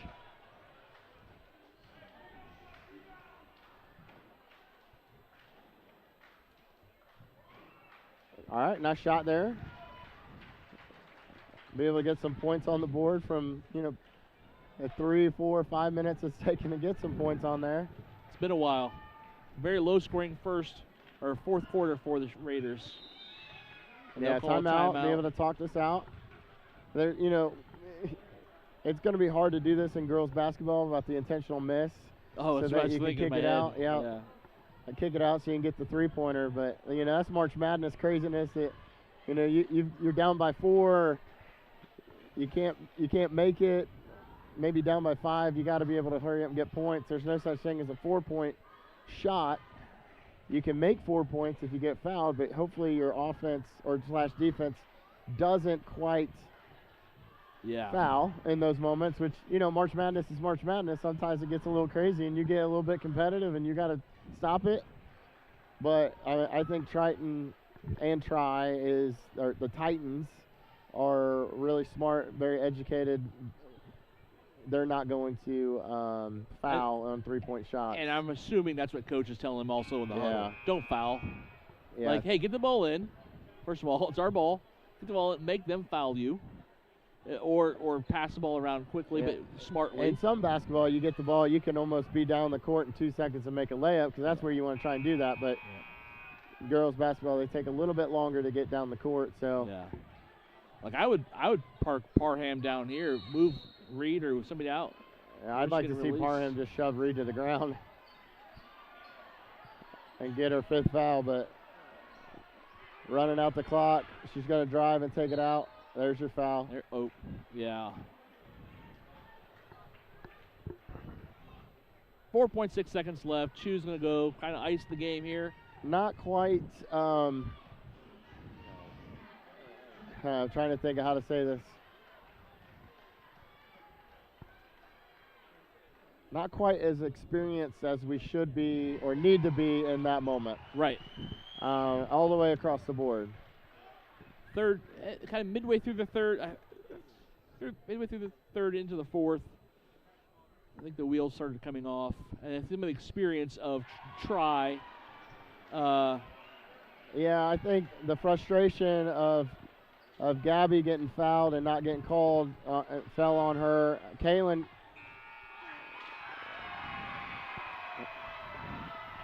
coming out of the game really changed it. Good job by the Tritons. Tritons, man, Titans. Why I keep doing that? Good job by Tri-High Titans, being able to pick up their back-to-back championship. Back-to-back for them. You're going to get to watch them hold up the bucket and the trophy and get the patches. So, good job there, Lady Raiders. Hopefully that fosters some passion for next year, and good luck with the rest of the season for everybody else, and we'll get back on here for the boys. Yeah, there will be a ribbon cutting ceremony here, plus with the trophy. Ribbon cutting? Ribbon cutting? Ribbon cutting, yeah, I meant net cutting. An open house where we're going to allow the break ground on the new stadium going outside? What are we cutting the ribbon for? You're right.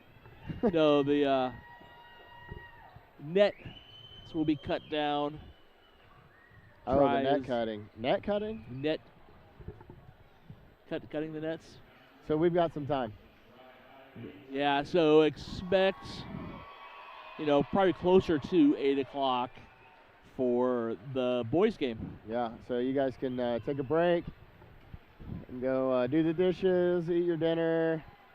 Make some popcorn. Check out on that last episode of Criminal Minds, see what happened in that last half hour, and catch back with us at 8 o'clock. All right. Yeah, there we go. And we're off.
Now we're live. Are you 3, 2, 1 in, or we're on? We might be a little hot on the YouTube. Oh yeah, we're way up there. Let me know if it's too hot. We've been getting some texts telling us it's a little on the low end, so we're trying to mess with it. The goal for us is to not have any glitches, to be able to have all the cameras working, all the sound working. We made it through the girls' game, which was a humdinger of one to watch, but no glitches. We were here. It was all good. All good. We're peaking in the orange. We should be all right. If it's a little too loud, let us know. Well, hopefully they can turn us down a little bit on their end. But we don't want to turn it down. This is a great game tonight.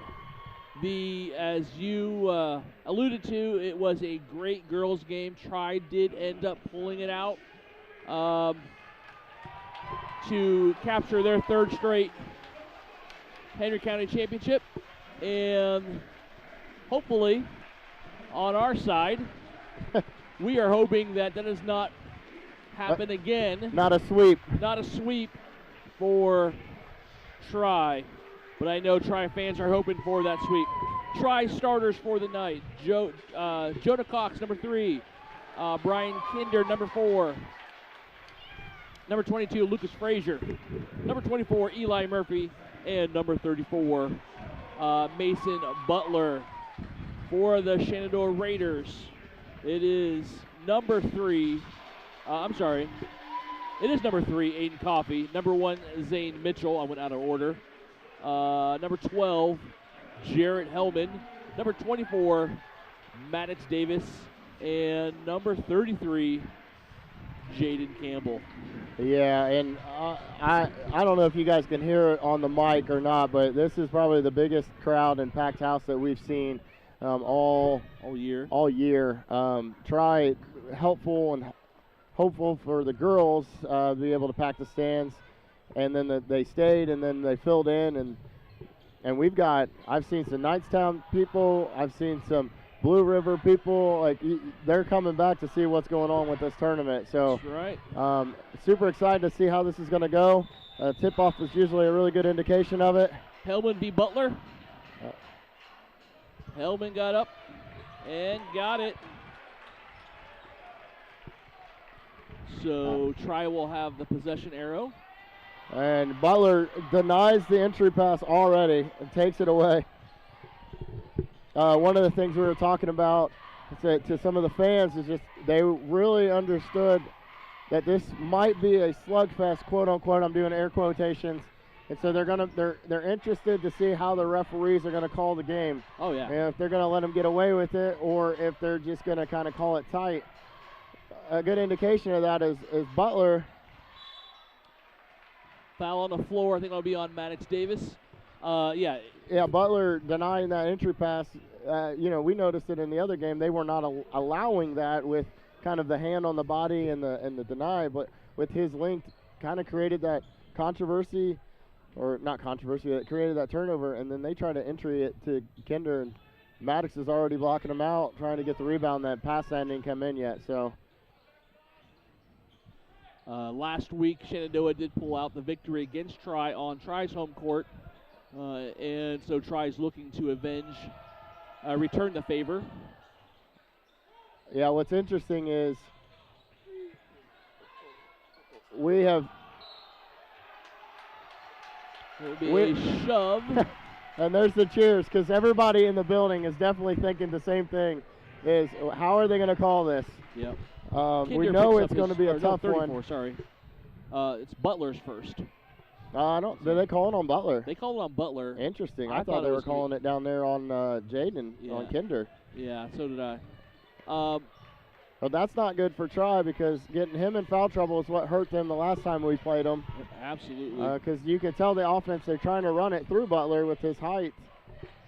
And having his first foul picked up in the first quarter is not going to help with his playing time. Hopefully for him and for Tri, he does not pick up another one in this first quarter. Zane kind of squaring up, resetting our offense, trying to see what we're going to do. They're going to a little late call there on the hands, but I think he forgot that you need to call it tight, maybe? I think that is on Kinder, though. So his first, team second. So far, calling it a little bit tighter than needed. Well, not needed. I didn't mean to say that, I guess, but. Well, maybe if you're a Tri fan, maybe then needed. Yeah, there you go. I was thinking about kind of doing a disclaimer and saying, you are listening to the Shenandoah Sports Network, where I will be a little biased in this game. And he hits it. The rotation was a little weird from our perspective, yeah. But it slipped in. I like it. There's a turnover our way. Nope. Okay. He stepped out. It is a turnover. You didn't see that quite. He jumped off the line. Yeah, he did jump off the line. Is what the referee was calling. It slipped through his fingers there. Jonah Cox, right? Yep. I saw him come out with a mask. So he got hit in the game 2 nights ago, I think, and I think that's Zane off. Kind of. Oh, yeah, good ball. hustle. Campbell comes up with it. It gets everybody excited. Aiden wide open, and Sapalash! He hits it. And it's fixed the net time. Fixed the net time. I wonder if, I've seen a lot more of the net curling up on the... different twine? Different twine, not as stiff. Different weight of the I don't know.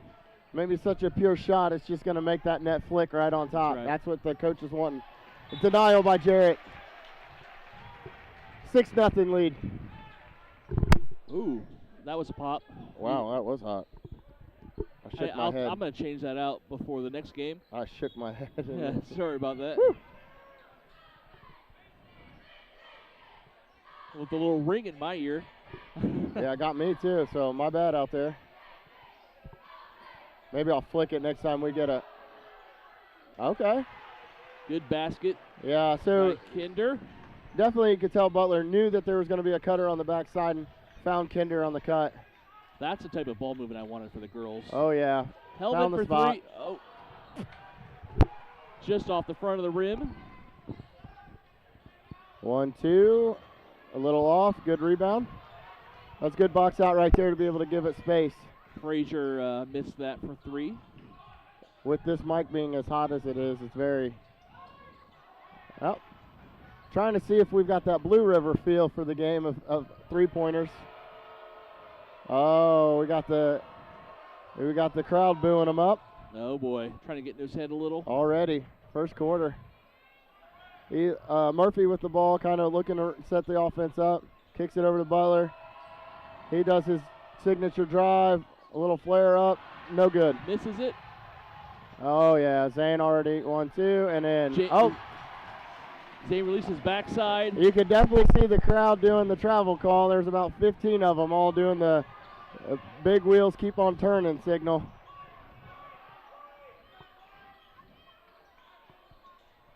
So if you've got it for this game on the bingo card, nice extra passes. Blocked from behind by Maddox. Maddox. Okay, on the floor. Okay. I think Campbell got that on the floor. Both teams playing really, really aggressive and tight. And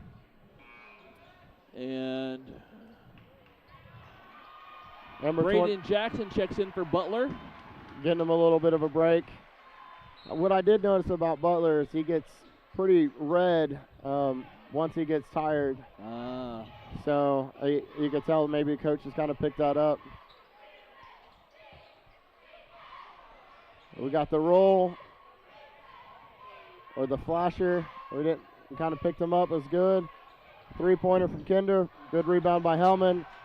Old Coffee's on the other end doing 1-2 and in. So Shenandoah is doing something different. Releasing somebody early, expecting a rebound and getting that. Thanks to Anderson for teaching us how to do that. The other thing is the confidence that you have in your boys to go do the bounding to be able to do the outlet. So Zane already recognizing Aiden had a quick release and getting it down to him to get that 2 points. It's huge. And I wonder if they've recognized anything on tape or on video that Tri isn't as quick to get back on defense. A little hesitant to watch it, maybe crash the boards or, from the wing perspective. So keep an eye on that as we go the rest of the game. So 10-2 Shenandoah lead here in this first quarter. It's pretty amazing how the crowds really add some extra energy into the room where, you know, we just played 4 quarters of Tri versus Shenandoah girls basketball, and then all of a sudden, like the first quarter, it's ramped up even higher because the girls kind of got everybody going. Garrett May checks in for Campbell. Denial pass there. Passing it to Garrett Mays in, like you just said. Thank you. It looks like Jonah took off the mask. He's like, I can't deal with it. And you always wonder, I mean, like. Oh, yeah. Good job. No. May try to tip it out to somebody, but. Yeah. Nobody really wanted to help him over there on that bench. He jumped in the wrong bench. It's always like the football, you know, the opposing team's sideline, you know, you fall, nobody really kind of helps you up. Try ball. Should doing a little bit of a 1-2-2, it looks like. That was a good job by the guards, just making it chaotic. Jonah driving in with the left-handed shot, didn't make it. Hard to, same team. Is that Kinder down low? That was a little chaotic. I couldn't keep up with it.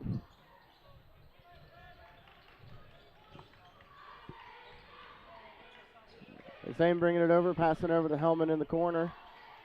Trying to get Coffee the ball. Jarrett trying to create some space for himself. Yeah. A little heavy off the glass there, May. I think he was expecting a little bit more resistance. Help. Yeah, resistance. Good word there. Slide. Travel. Yep. You know what? I always wonder about that call because he slid. Skeep. The shoes helped skeep that one. Yeah. They chirped a little bit. Yeah. And it was both shoes, so you knew that 1 foot dragged. Yeah, try using that timeout to be able to adjust their full court pressure. Shenandoah doing a good job of getting past that. A little kick out to Maddox. Maddox, man, not fine. Man, we're not. That timeout really kind of put us cold. Well, you know, kind of similar to last night. I keep saying last night. Thursday, where we were cold, I felt, from the inside, the 2-point, but from deep, we were on fire. Yeah, the Blue River game just found that side of the rim, the bottom of it, quite a bit. So that's Cox's first foul. Cox being up in the air, and Aiden just so happened to be underneath of him when he came down, so picked up an unfortunate effort foul. Coffee for 3, deep. Nails it. Coach almost tried to help guard him, and he had to step away. He wanted to touch him. Aiden doing a great job of just, you know, finding the bottom of the basket that far out. I always like hot coffee. Hot coffee, I like it. Good take by Kinder. Kinder, good take. Hellman tried to block him from the backside, couldn't quite get there. Yeah, and I think Garrett playing a little bit more off, not trying to pick up a foul in the first quarter, you know. And D3 again. Boom, baby. He's hot, steaming.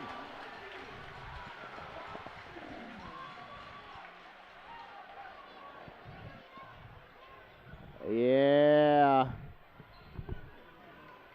Aiden has 11 so far in this first quarter.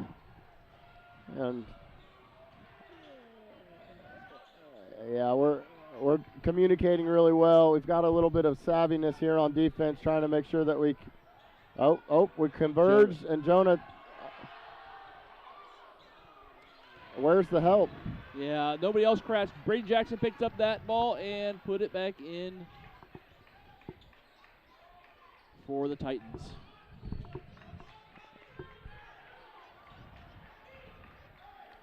Mitchell looks like they're going to go for the last shot. Yeah. A lot of energy spent. Zane's telling his team to get into the offense. May for 3. In there, baby. In there, baby. Let's go. That's got to hurt. 19-8. Yeah, a lot of dejected faces on the other side of the court. Pretty excited hands put together on this side. Now we get the cheerleaders to compete for the quarter. Keep cheerleaders and keep the energy going. Got the band going.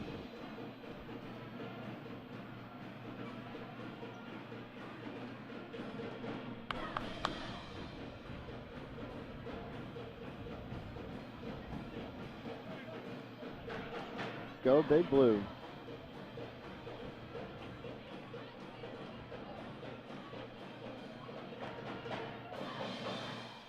You know, if they had a cowbell when I was in school for band, I think I would have been more participatory with the cowbell. More cowbell. Uh-huh. I got a fever. That's the classic SNL. That might be the one go-to that I have out of all those that are out there. That might be the one that I go to if I have to watch the one clip. Oh, yeah. The Fallon and Farrell and I can't think of his name. Anchorman. What's his name? Well, you said Will Ferrell, right? Well, yeah, Farrell. Okay, so Will. Yeah, so Fallon and Farrell, how they kept cracking up, and they were keeping faith. I always love watching those Saturday Night Lives where they actually break character a little bit and try to refocus. That's Christopher Walken too. Was in that one of the cowbell. You ever seen the one where they did the whole family where they all did Christopher Walken's, like his whole family comes back? All right, Kinder finds the bottom of the bucket, gets two, takes advantage of that timeout play call.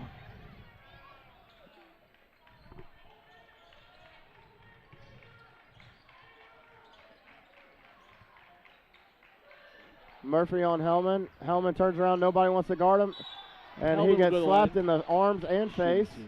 They thought Hellman was going to pass that ball off, so they both kind of switched over, but Hellman continued with the ball, drew the foul, and Braden Jackson picks up his team first of the quarter. You know, kind of the savvy move there by Hellman is he's up in the air and waited basically for that foul to come so he can take the shot, and luckily he has the athletic ability to wait in the air. Well, and 21 fouled him enough that he didn't get a shot off. Yeah. So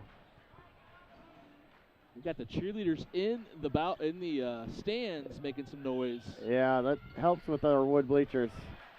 It didn't work on that last one. Hellman makes one of two. Good tip. Oh. Whoops. So Gray got the tip. Hellman came down with it. And then there's some miscommunication there on the pass. Well, he got it to him a little bit quicker than his hands could get up and catch it. So I'm not sure if he was kind of releasing for an outlet or he thought maybe Jarrett might bring it down. Getting it into Kinder, giving the mismatch, seeing if he can. So the law firm checks in, Gray and Gray for Shenandoah. And good job getting another hand on the ball there, Caden Gray. Carson Ewing checks in for the Titans as I'm checking who's in. 21 as well. Jackson's been in for a bit here. Butler has not made a reappearance yet. So I thought this would be part of a strategy that Tri would do, and that is Gray met Hellman. Spend time taking off of the clock to try to create a possession to slow the game down, take the ball out of our hands to not create those runs.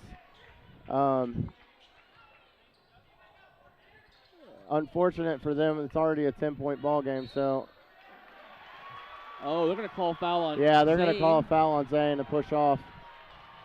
20 has definitely shown that he wants to be a really annoying, kind of a Nat type of defense. I would assume they put him in there to try to pick up those annoying fouls like that. Sure. Zane, he is very infamous for the little elbow, the wing. The refs calling the game, the way they need to be calling the game of what they want to call, and not allowing the physicality to be I don't know how to say that, not to be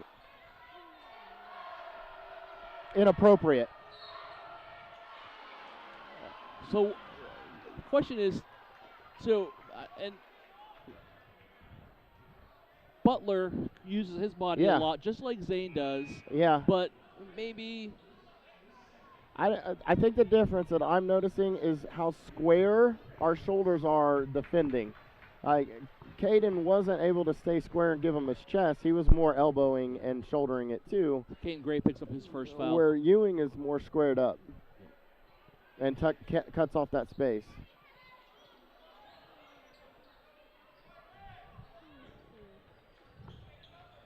Good switch. Butler at the top of the key, thinking he's going to be able to take Carter. He tries to drive, flails his hair up, gets kicked out here, trying to find the bottom of the rim. Ooh, straight up and out. Everybody's yelling something, I can't tell. And Kinder finds a way to go to the three-pointer and score. Yeah, there's some physicality on the rebound. Yeah. Letting them play a little bit. Not calling the ticky-tack foul underneath. So there might be there's a foul. That'll be Cole Nepley picking up his first. And so Coffee will go to the line shooting 3. So Aiden's a senior. Yeah. And he kind of went to the ground on the other one, but he made that one. This one, I think Nepley closed out a little bit too soon. They've been infamous for calling those kind of fouls, even all over the games that I've watched. Yeah. Raiders or not Raiders, but I think Coffee's kind of observed that over all these games that we've been playing and seeing, and I'm pretty sure that his corner has helped coach him in that to be able to say, hey, these are some extra ways to get to the line, score some points while the clock stops. And he does a good job. Try being very aggressive with their defense, and that's where you get some of these calls like this. So Hellman and Coffee kind of sitting the bench to cool down and get a rest. And then Nepley taking a seat to probably watch out for that foul situation. We got Butler, Eli Murphy, Jonah Cox, Kinder, and Frazier. So your starters are in the game now. Zane checks back in. Jared's on the bench. May is back in for Shenandoah.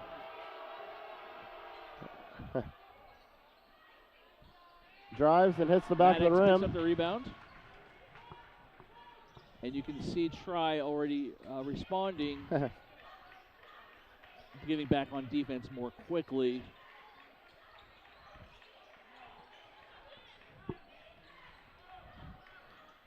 I'm kind of curious, if they do this little weave at the top just to kind of reassess what defense they're running. Maddox not able to capitalize. Garrett tipping it out. A little energetic signal there, but going Titans' way. I think he was giving himself some time to think about making sure he made the right call there. I like when they do that. Like, they're into the game. They understand the magnitude. Did I see what I saw? Yeah. I'm just going to make sure that it's going that way.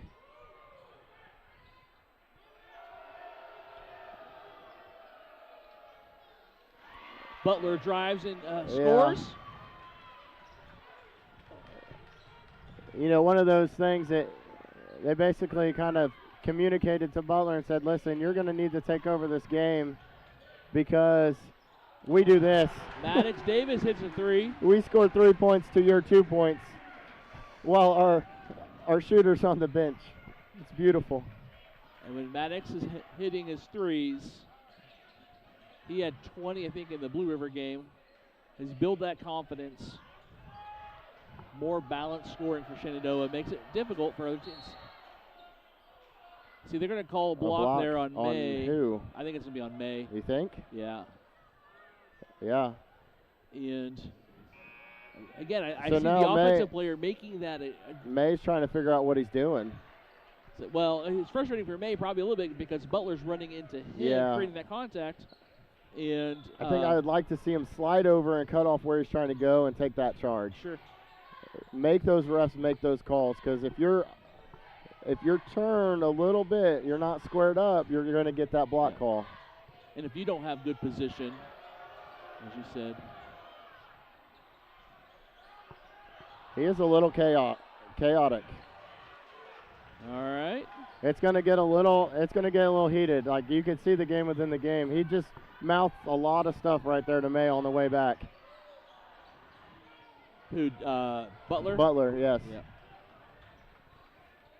He's not a fan favorite, as you can tell from the student section. But I think Butler likes that. He says, bring it on. And he is only a sophomore.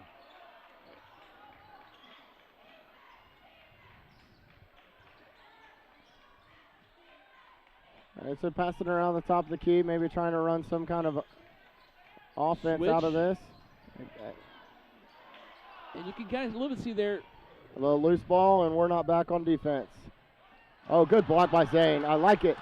Now we're on 3-on-2. May have missed that. I'm not sure if you got that or not. Sorry. Now Zane's got a wide open shot. Put it away, buddy. Little heavy, little deep. Maddox is on the ground. Yeah, he tried to get it. He's held. Not calling it. Well, he's the one diving for the balls, yes. Which is great to see. Great effort. Butler hooked him right there, and he's we're trying to figure it out, right? Like, hey, it's going to be physical. They're going to get Maddox on the backside, I think, as Maddox swiping down across. Wow. Yeah, I Energy. agree. Yep. My heart's pumping. That's Shenandoah's fourth foul this quarter. And Kinder goes to the line shooting 2. He's the leading scorer for Tri. Makes his first. And so May will check out. Campbell will come back in.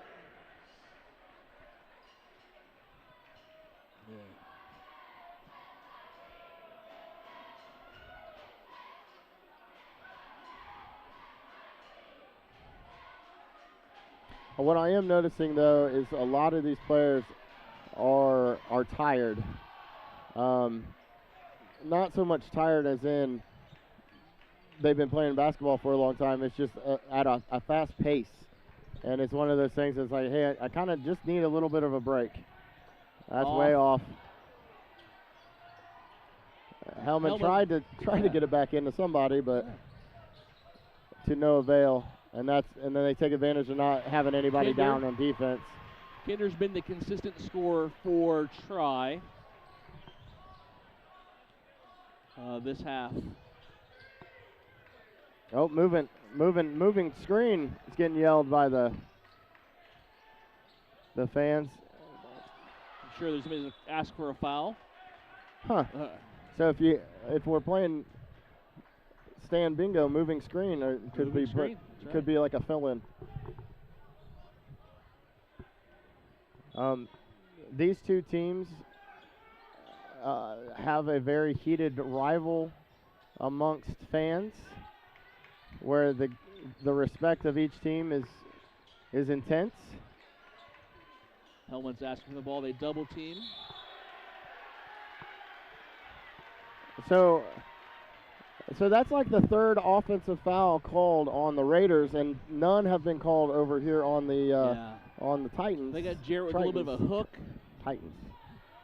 Yeah, hook around, I guess. So.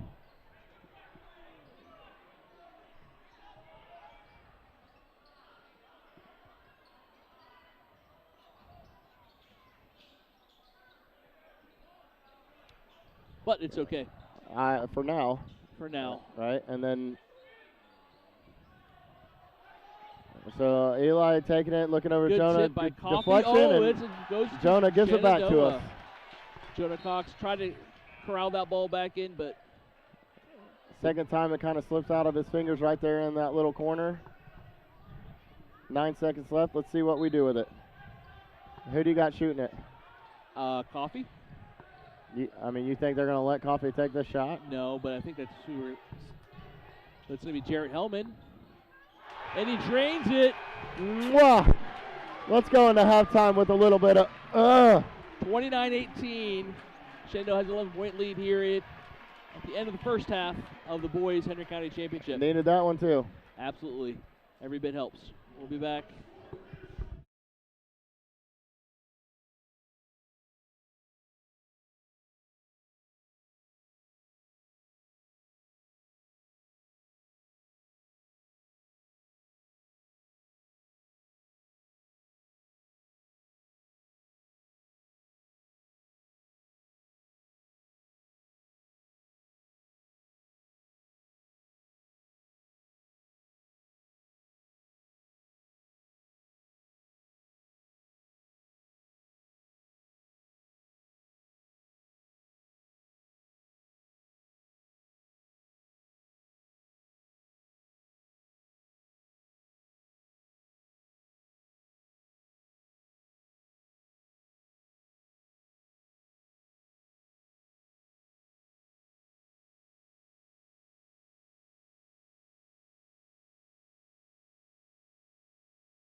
All right, we are back for the second half of the Henry County boys.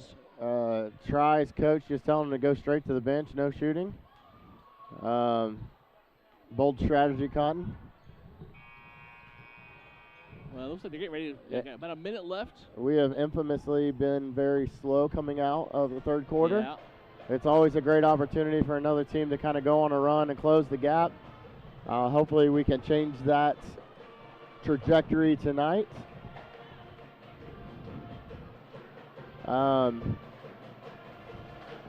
If you guys are doing math at home, I'm still waiting on stats from Coach Painter to come over our way, but if you guys are doing math at home, Coach Freese pointed out that the board shows 21 points for player points, but the guests are sitting at 18, so we're trying to figure it out as well of where those extra 3 points came from.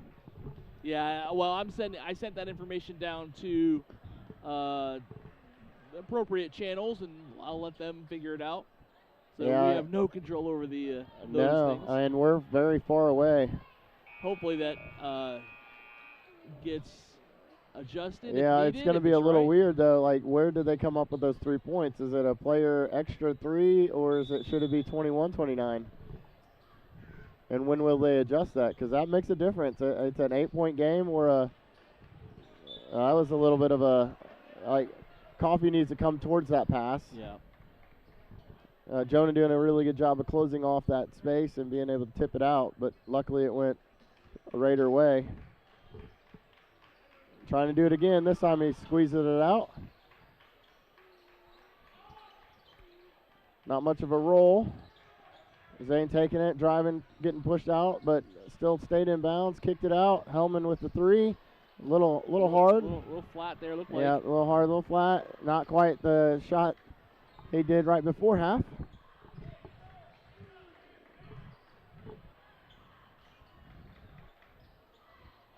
Entry pass straight to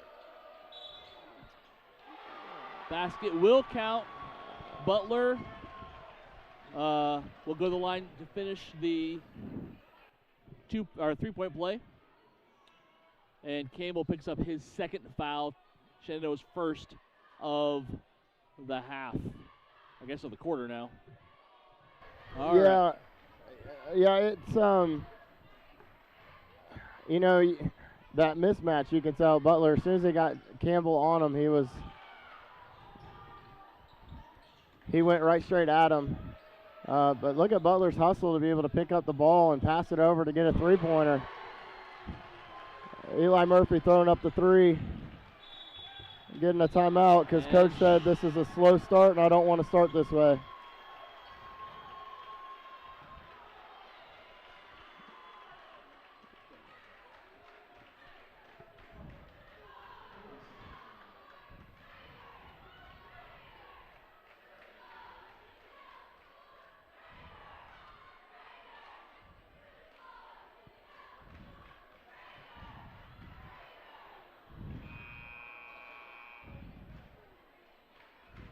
Yeah. All right. So we were able to get the halftime stats. I know it's kind of awkward to be chirping up through the halftime stats during the quarter, but we're going to try to keep up with it. Obviously what Coach is talking about at that halftime was, match the intensity. Let's try to do something to be able to play through what they're trying to play through. And it's a good job getting it wide open right there underneath. I like it. They obviously wanted to double team Aiden, and he was able to find the open man Campbell underneath for 2. For 2, yep. And I was just looking at our stats that we keep, and they had it as the same score that was on the board, 29-18. So I'm not sure. I'm sure. Lost it. And they're going to call a foul. Is that Campbell picking up the foul? Okay. Yeah. So Campbell picks up that loose ball foul. All right. So his third. He lost the handle on the ball, and so they called a foul on Campbell because of the lost handle. So he must have got the arm a little bit. And Butler really trying to dominate. That was a little awkward screen there. And Jonah takes advantage and puts it up. Hellman. Jasper tries to box out Jonah, and he just kind of backs off and gives him nothing to box out. Zane goes ahead and says, I'll take three, and not able to put it in the basket. That was a big difference from Blue River to today, as he was able to hit those open threes like Absolutely. that. Sometimes you can be too open. May will check in. Campbell checks out with 3 fouls. Yeah, Campbell picking up 3 fouls, 3 in the third quarter is a little bit of a unfortunate. Maddox for 3, and he hits it. And that should help get us going, be able to keep this lead. Looks like we're going to run a 2-3. We got our tall kid on tall kid. As he drives down, tries to get it inside. Murphy doesn't want to go inside to the tall people yet. Gives them space to drive in, throws it up, a little off. Oh, not quite inbounds yet. Yeah, Murphy. He was not established inbounds, so the ball goes to Shenandoah. He was coming back from out of bounds. Yeah, I think he was expecting a little bit more. Well, it bounced off of May's lap, essentially. May was doing some box out like we asked him to, but didn't realize the ball was coming down into his lap. Yeah. Bounced off and then got it to Eli right there, and he was not quite, like you said, established. Oh, yeah, Zane's got I thought he was wide open. Step back, not quite there. Good board. This will be a jump ball. It'll be a try ball. Kinder having a little bit of a discussion with the referee. I think it was an early jump ball call because they didn't want anybody flailing around and getting thrown to the ground. Raiders coming out with their typical work your ball up the court press. Kinder over to Murphy. Murphy to Frazier. Frazier to Cox. Butler trying to post up on Zane. And May sends that ball into the stands. I was watching the post up from Butler and Zane, and the ball was going the opposite direction, and the cheers from the student section is letting me know that Frazier got swatted. Yeah, and I don't know if he was trying to pass that out into Butler. They probably are going to count it as a block. No, yeah, right.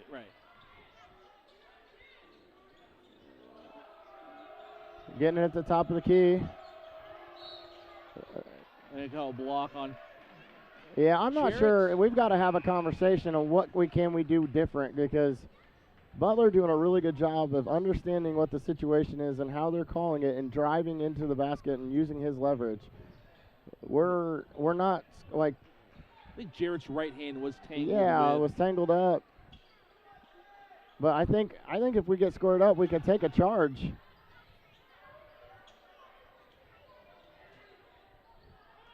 Kinder squaring up. He looked like he was going to shoot, but I think he had flashbacks of Frazier. Jonah going in and calling it on the floor. On the floor. I think Coffey's going to pick up his first. So 4 team fouls to 0. Oh, nope, sorry. I got looking at the timeout. 3 team fouls to 0. 4. You're right. No, that's okay. Damn it. 4 team fouls to 0, which is a little lopsided.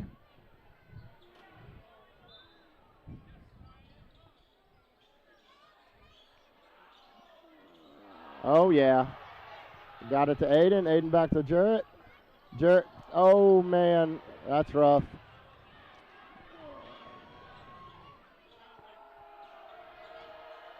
Nice straight up. Good rebound. Good job by. Yeah. No, what? Jump ball. He didn't even touch it. Oh, that got everybody riled up right there.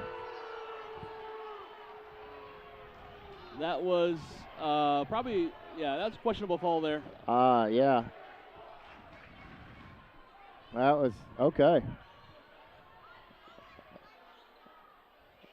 So, I think my biased opinion is that would have been a great opportunity to call a foul, and instead they did not.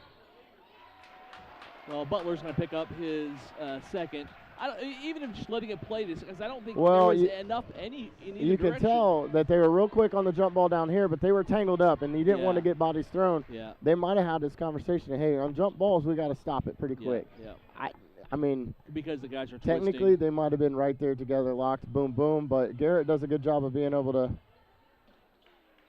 kind of spin around and use his elbows to get that out of there, and they called jump ball pretty quick. Luckily, it was an arrow possession our way. Yeah. Another thing to add to the bingo card is get his hands off him. I hear that a lot. Oh, yeah. You hear that more in the AAU.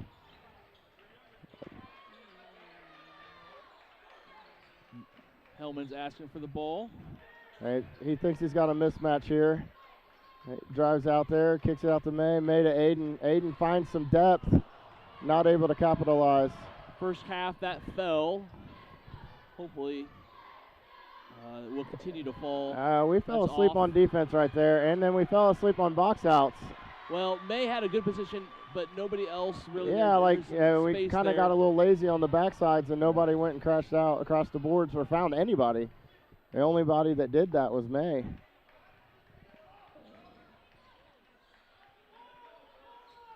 Oh, yeah, right there. Spinning around, a good defense there. Oh, yeah, we're going to get everybody riled up. Some fans over here right next to us chirping. Good spin move there. And, no. I almost May will go smacked myself here. Too. I would have made a really loud noise on the mic, but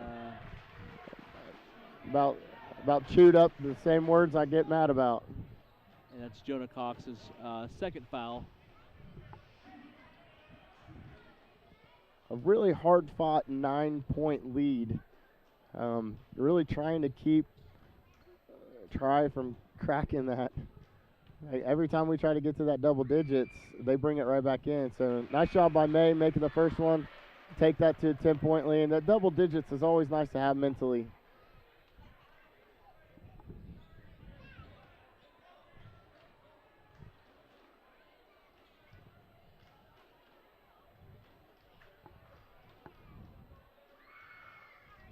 There we go. Nice job, May. Kinder passing it in. Ooh, Eli with a receiver fingertip catch. Have to look him up on Max Preps to see what position he played at football. But Jared's able to come up with that. Yeah. Kind of deflected off of his thigh. Yeah, dribbled off his knee. I'm assuming Eli played a wing due to the fact that Tri likes to run a wing T. And so Jarrett returns the favor by throwing the ball off of Kinder's leg. Out of bounds, though. And timeout, Tri, I believe. Nope, Shenandoah gets the timeout. Full timeout. So what are you talking about here in this timeout? Ooh. I mean, 11-point ball game. Yeah. 2 minutes left to go in the third quarter. Traditionally, we're slow coming out of half. Yep.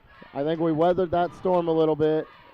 Butler being out of the game, you obviously can tell that Butler is the offense that they want to run. Kinder, surprisingly, he's got 16, 8 and 14. So I mean, obviously, tries like, hey, let's put some pressure on Aiden, make the other players beat us. Make them make the extra pass. We're sitting here trying to figure out how to match their intensity, right? And the level of what they've got going on without getting another foul, because, sitting at 4 fouls, you're putting them at the free throw line, and that's always the number one way to come back on a lead is make points when the clock stopped. Absolutely. So. And in Shenandoah ball coming out, they have to look at, are you going to go for a quick shot? Are you going to go run some time here? I mean, I would run time. When we're an 11-point ball game. Yeah. And not settle for the easy shot or the first shot. And unless Aiden gets 3 feet of separation. Went into the backcourt. That was cool. Maddox tried to toss it there. Maddox. Zane barking some double team. I'm not sure what's happening out there. It looks, yeah. Yeah, Eli set him up for that one. May gets his. He did square him up. He did chest him up, and he did kind of bump him and said, "Let's come back," and he did. And I would have. I mean, obviously hindsight right now, but I would have pump faked it and let him fall, and then kind of dribbled around him. But Eli, being a veteran senior, just knowing exactly what the situation is, probably scouting Garrett, understanding it's going to be a really heavy drive. Can't stand and watch. Either and I think or attack or crash the boards. I think we're getting a little kind of like heavy-legged. And so, third quarter, we got to save up some energy for the fourth. Mentally we're sitting here trying to figure it out. But there's ours. Oh, tipping it over. Maddox is going to clean it up. Nice job by Zane to be able to deflect that and then get a good turnover here. We're going to try and set up an offense. Kinder's not giving him any room to dribble. Zane does a good job of getting away from him without using the wing. Zane's upset with I don't know who he's upset. Zane is, for sure. He's wanting, people aren't in the right spots to set up the play that they want to run. Yeah, Maddox gets it on the floor, but that doesn't matter because they're going to the line. Kinder doing a really good job of getting back on offense and creating some difficult space for our defense when they get back and driving right to the basket. And the law firm's getting ready to check back in. The law firm is getting ready to check in. I like the nickname. And I've been told that we need to call Garrett May. What? You know Drake May has this nickname. They call him Drake May. They want me to call Garrett. Yeah, that's not going to happen. That's too much. It's too hard. Like, nicknames are supposed to be like abbreviations and one syllables, Yeah. Supposed to roll off the tongue really well and not make it difficult. But, TikTok out there influences all kinds of weird stuff that us old people don't really understand. All right. 10 points. Point game. Double digit. Drive, dish, in. Boom, baby. Somebody forgot to guard number 12. I think there was a mistake, miscommunication. Whoops. What happened? What are we doing here? Oh, they put it on both teams. Travel. Oh, yeah. They got our fans up and excited about that one. I was looking over the board. They went 38-28. I thought it was a 10-point lead. And they gave both teams 2 points, so they took it off. Made it 12. I like it. So offense, defense, a little substitution here. Last shot. Because, Carter just got in. Yeah. And we went on a 2-0 run.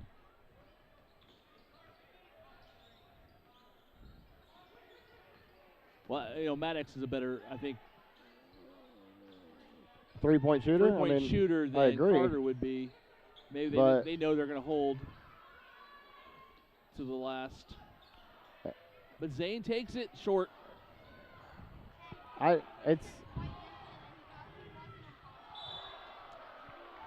Jarrett knocks it out, but that will be his third foul.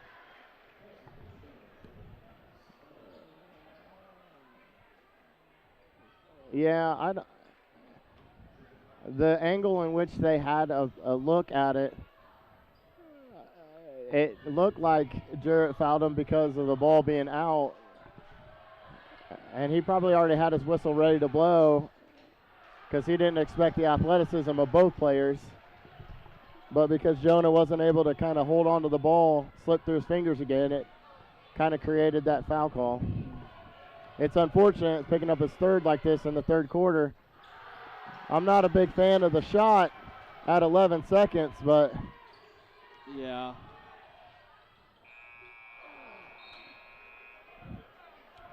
That was trying to make some magic. Yeah, that whole quarter was discombobulated. And I felt the echo of the yell from Coach Ellsworth on that right there. Like, I felt it in my chest. Hey, he's pretty upset about something.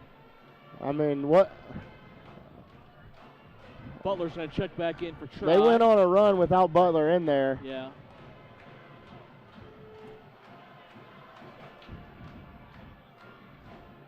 The intensity of try has ratcheted up that we're just trying to get.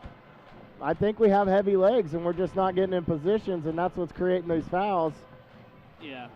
Well, and then also some of the turnovers, just we know Try plays a very aggressive, physical defense, and reacting to that, we got to be crisper on our passes, crisper on our cuts. And at the beginning of that quarter, Zane just barking out orders about something, and nobody was really responding. I'm not sure if they were not running the right offense, if they weren't in the positions they're supposed to be in. Right.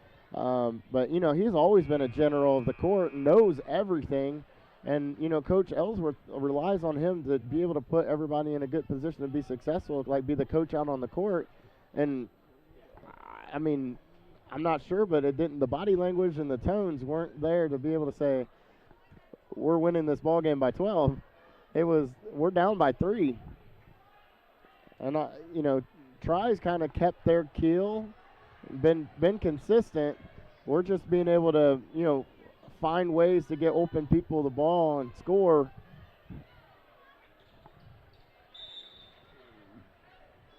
Try ball. I'd like to see a charge here.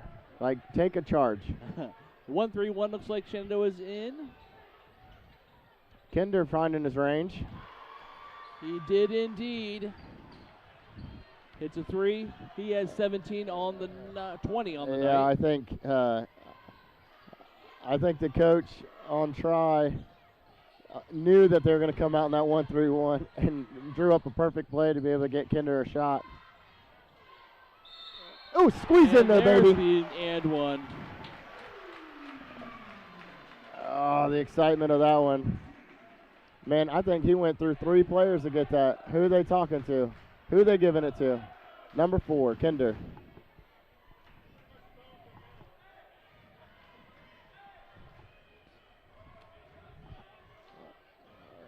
So, whether it's somebody's bedtime or they got a long trip home, but they don't really want to stay for the last 7 minutes and 30 seconds of this game. They feel like they need to get home before the traffic, I guess.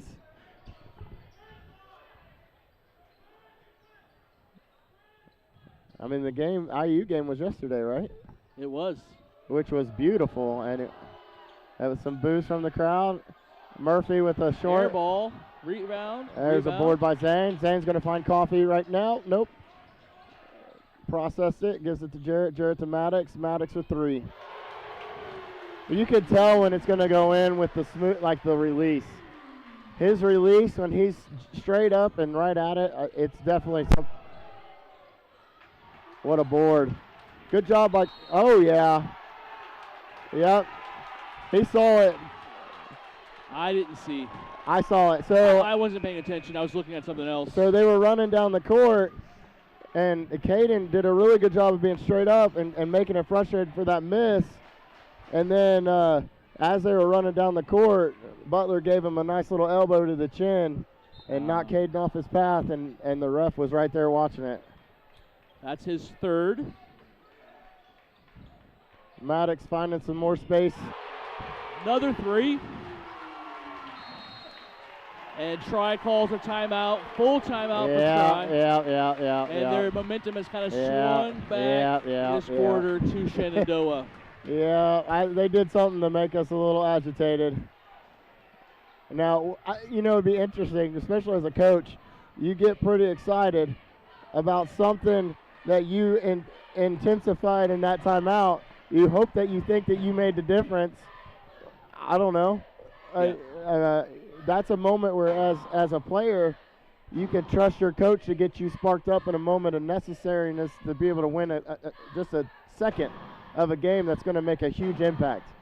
Els has been around the game a long time, and he pretty much knew that this is a part where you need to ratchet it up and take it away and run away with it, or it's going to be a ball game.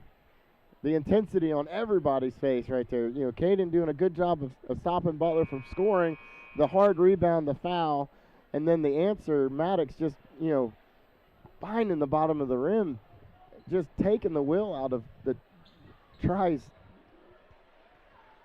Sails. Yeah. They are. Sorry. Absolutely. I mean, you're absolutely right. And he yelled at him again over there. So that was probably a happy yell at that point. But, well, yeah. Well, but it is a game. How does of runs? How does try respond, right? So.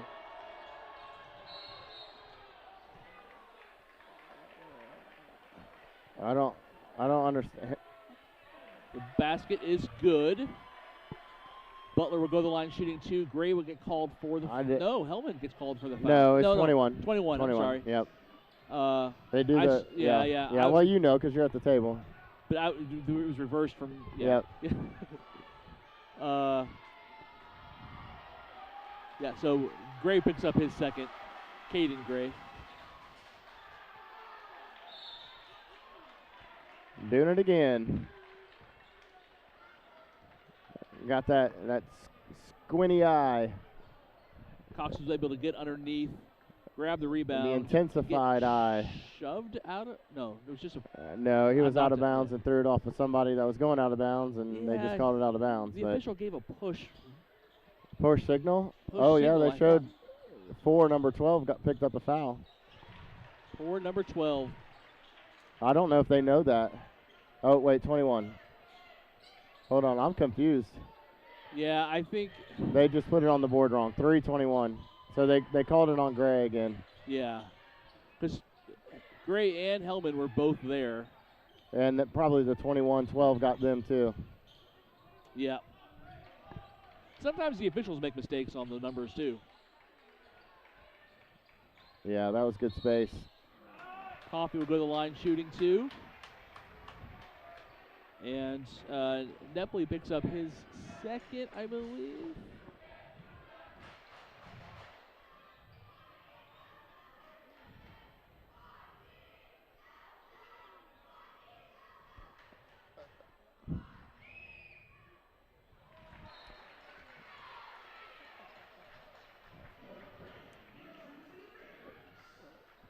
Carter Gray checks in for his brother, younger brother Caden. Yeah, it's nice to be able to get a shooter at the line to be able to find his shot again. Nepley picking up that foul when Aiden was able to get some space. 3 team fouls, 2 team fouls for the Raiders, 3 for the Titans. Kinder deep. And he likes that. He does. I would think that we want to guard him. Kinder hits the 3. Good hands by Jonah Cox there. Kinder tried to grab him on the shoulder. Missed. Yeah, okay. I thought they were. They starting to fouling early. Murphy picks up a foul here. I don't. His first. I don't know if they're intentional or they're just being aggressive and okay with picking. The hands, they've always had their hands in there. Yeah. But I don't, it might be, oh, geez. Yeah, I saw it. Get him off. Do you see Butler just smack him across his face? Yeah. I don't know if you're going to want to do that. Yeah, I did saw it. I'm sure that fans on there saw it as well. 24 comes in, talks to Butler, calms him down, as does the ref. Yeah, it's one of those moments that you hope that the game stays at the level that it is and not elevate to a level it shouldn't get to. Right. In the spirit of sportsmanship. Yeah, and sometimes having those banners hang up at the sportsmanship are kind of one of the best banners to have. And the scoring system. Davis off, Gray with the rebound. And one, okay. I was wondering if he's going to call it. Kinder will pick up his third. Kinder or Murphy. Oh, yep, Kinder. Yeah. I called thought it it was on Kinder.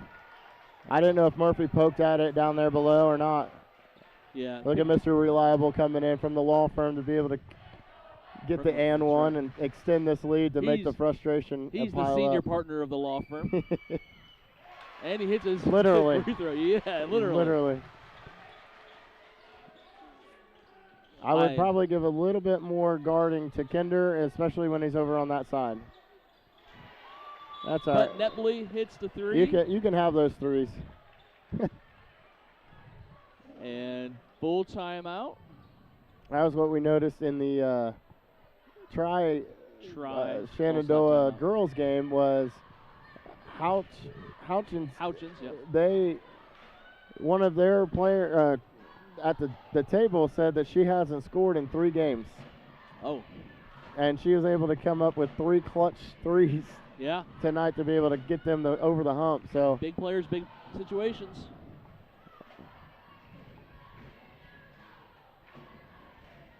It's one of those frustrating moments when you sit here and game plan a certain way and the game plan goes the way you want it to, but that player tends to do something does the extraordinary and takes it away.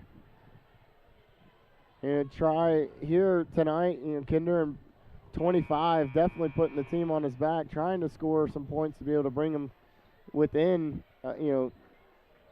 winning distance.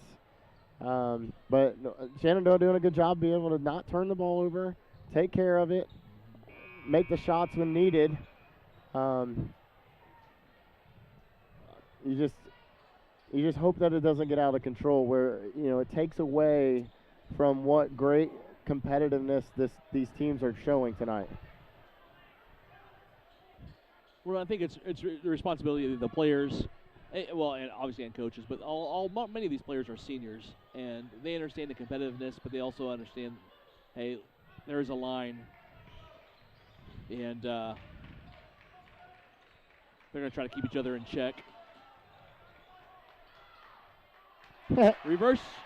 I didn't know where he was going. I didn't know either. Yay! Yeah, baby. And looks like the sister caught the brother. Jumping up into the family.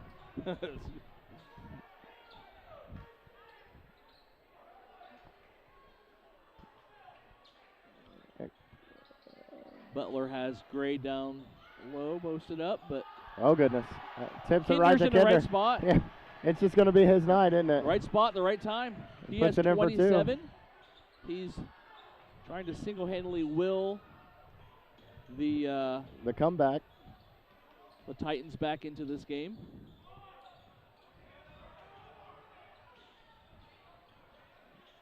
Yeah. There's a block. That's going to send Hellman to the line. Jonah Cox is not going to like that call.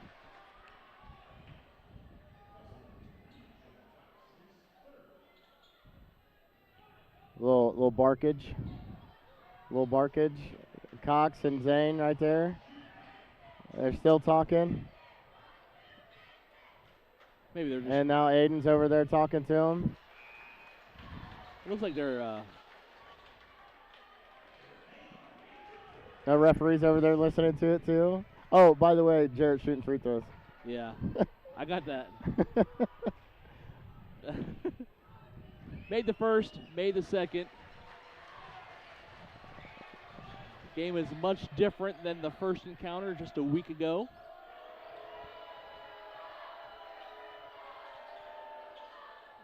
Butler, nice little move inside, scores.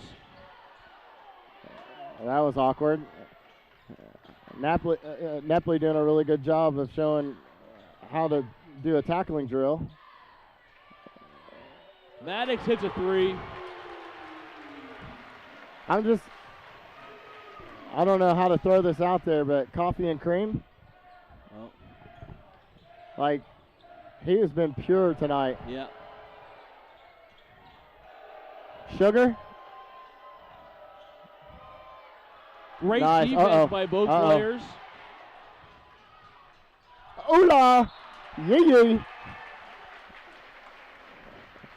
That was tricky. Got me, and the only thing they could do was foul. Everybody was like holding their breath, thinking who was going to dunk. They're hoping for it. Unfortunately, May gets fouled. The difficult part is you don't Full know. Timeout Shenandoah before the free throws. Like you don't trust the defender. Like you don't really know that they're gonna take you out, kind of thing. And yep. we got some urgency to go into the locker room. So I don't know what's happening here. Caden Gray running in, Marcus Miller running in. Oh. Could be a contact issue. Could be a whatever. Or a ball. Oh no, a ball. A certain. Tradition's always been that the free throw shooter has the ball in the huddle. And so that's kind of what they're super weird. Yeah. Well, I always thought it was weird calling a timeout when you're shooting free throws. Are you trying to ice your own guy or? Oh, well, I was thinking super weird that they didn't have a basketball sitting over there ready for it. Yeah. Like, I think they're pretty intensified right now because we're sitting here looking at a whole row of basketball players and not one of them has a ball. I blame the freshmen. I mean, we've seen that on the football team. You get in the bus and start driving there, and somebody forgot the ball bag. Or their helmet. Oh, I mean, you can write a book on all the things you forget. Yeah. But the ball bag always seems to be an important, like the ball. Yeah. To play the game in. What are we going to do? Go over and be like, excuse me, team that we're playing, may we borrow some of your balls for tonight? Because they're pretty expensive to buy. They are.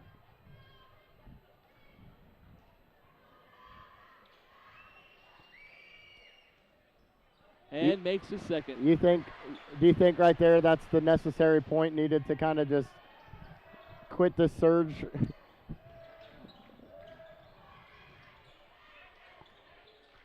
Kinder. Blocked and scooped up by Maddox. Maddox to Aiden. Aiden's going to find Zane. And in for two. And one. Oh! I think Nepley picks up that foul. His third. Hey, I like this intensity. This is something that we're putting on film to be able to tell everybody else how good, what we're doing here at Shenandoah. Shenandoah's up 20.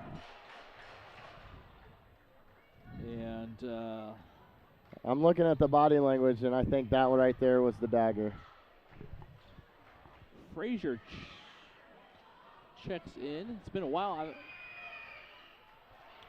Zane misses. Hits the left side, rolls out to the right side.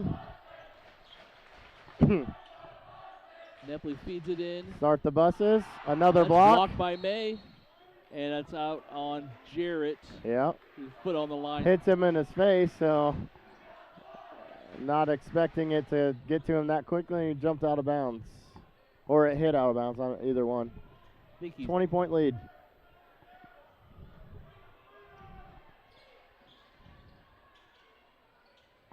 Pass out to Kinder at the top of the key, looking for Nepley. Price, I was. What are we doing? Jarrett is going to get a foul on him. A little bit of a push on Braden Jackson. That picks up his fourth. Yeah, he's got to be a little careful. Just a little fighting down below. Oh yeah, that's ours. Excuse me. Oh, made you look.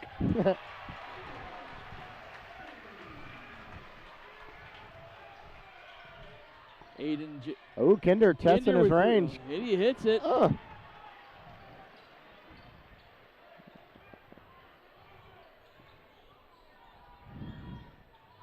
Man, that was way out there. That was Caitlin Clark-esque.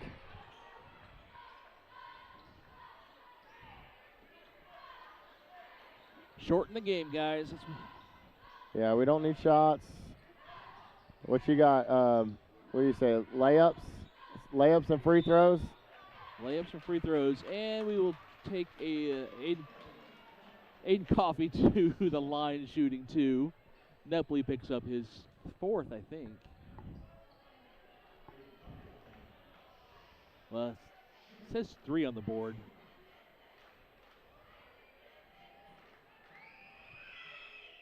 Makes the first.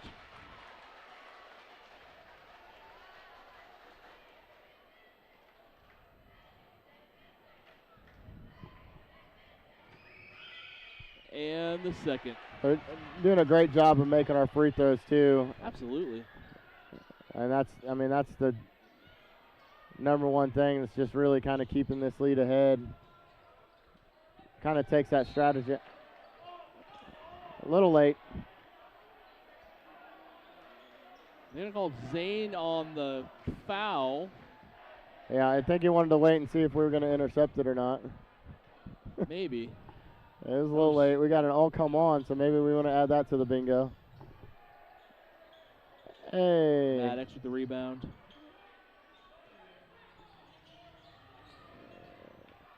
Number 22, Frazier Garden. Aiden pretty close. Aiden kind of spinning around, gives it to Zane. It's a little bit of a keep away moments here, coming down to the last couple of seconds. Frazier picks up a foul. Maddox still showing off his range with the whistle.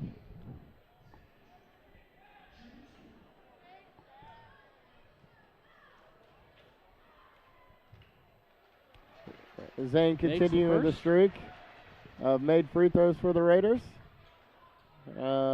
With that made free throw, it's helping the Tri-Girls exit with their bucket. And trophy. Congratulations to the girls on their winning their third straight. Kinder, his first miss in a while, I feel like. Yeah, I mean, he shot that from He's had a great 7 night. feet. And don't you worry, we will stay here for the net cutting and trophy presentation. Maybe not on audio, but definitely on video. Do what? The ribbon the ribbon cutting. You got it in again. Well, I said net cutting first, I believe. Net cutting, ribbon cutting. The ribbon of the net. In, out. We don't want to take the shot. Let's get it outside. Yeah, they're going to call it. They better, all right, cool. Yeah. And that's it. 68-46. No. Yeah. Shenandoah takes home their May Henry County Championship.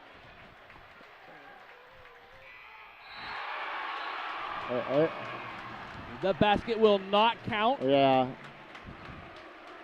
We did it at the end where we didn't count. It'll be something you remember us by, right? And there it is. Congratulations, Shenandoah boys and Tri-Girls on winning their Henry County Championships. We're signing off. Bye. Bye.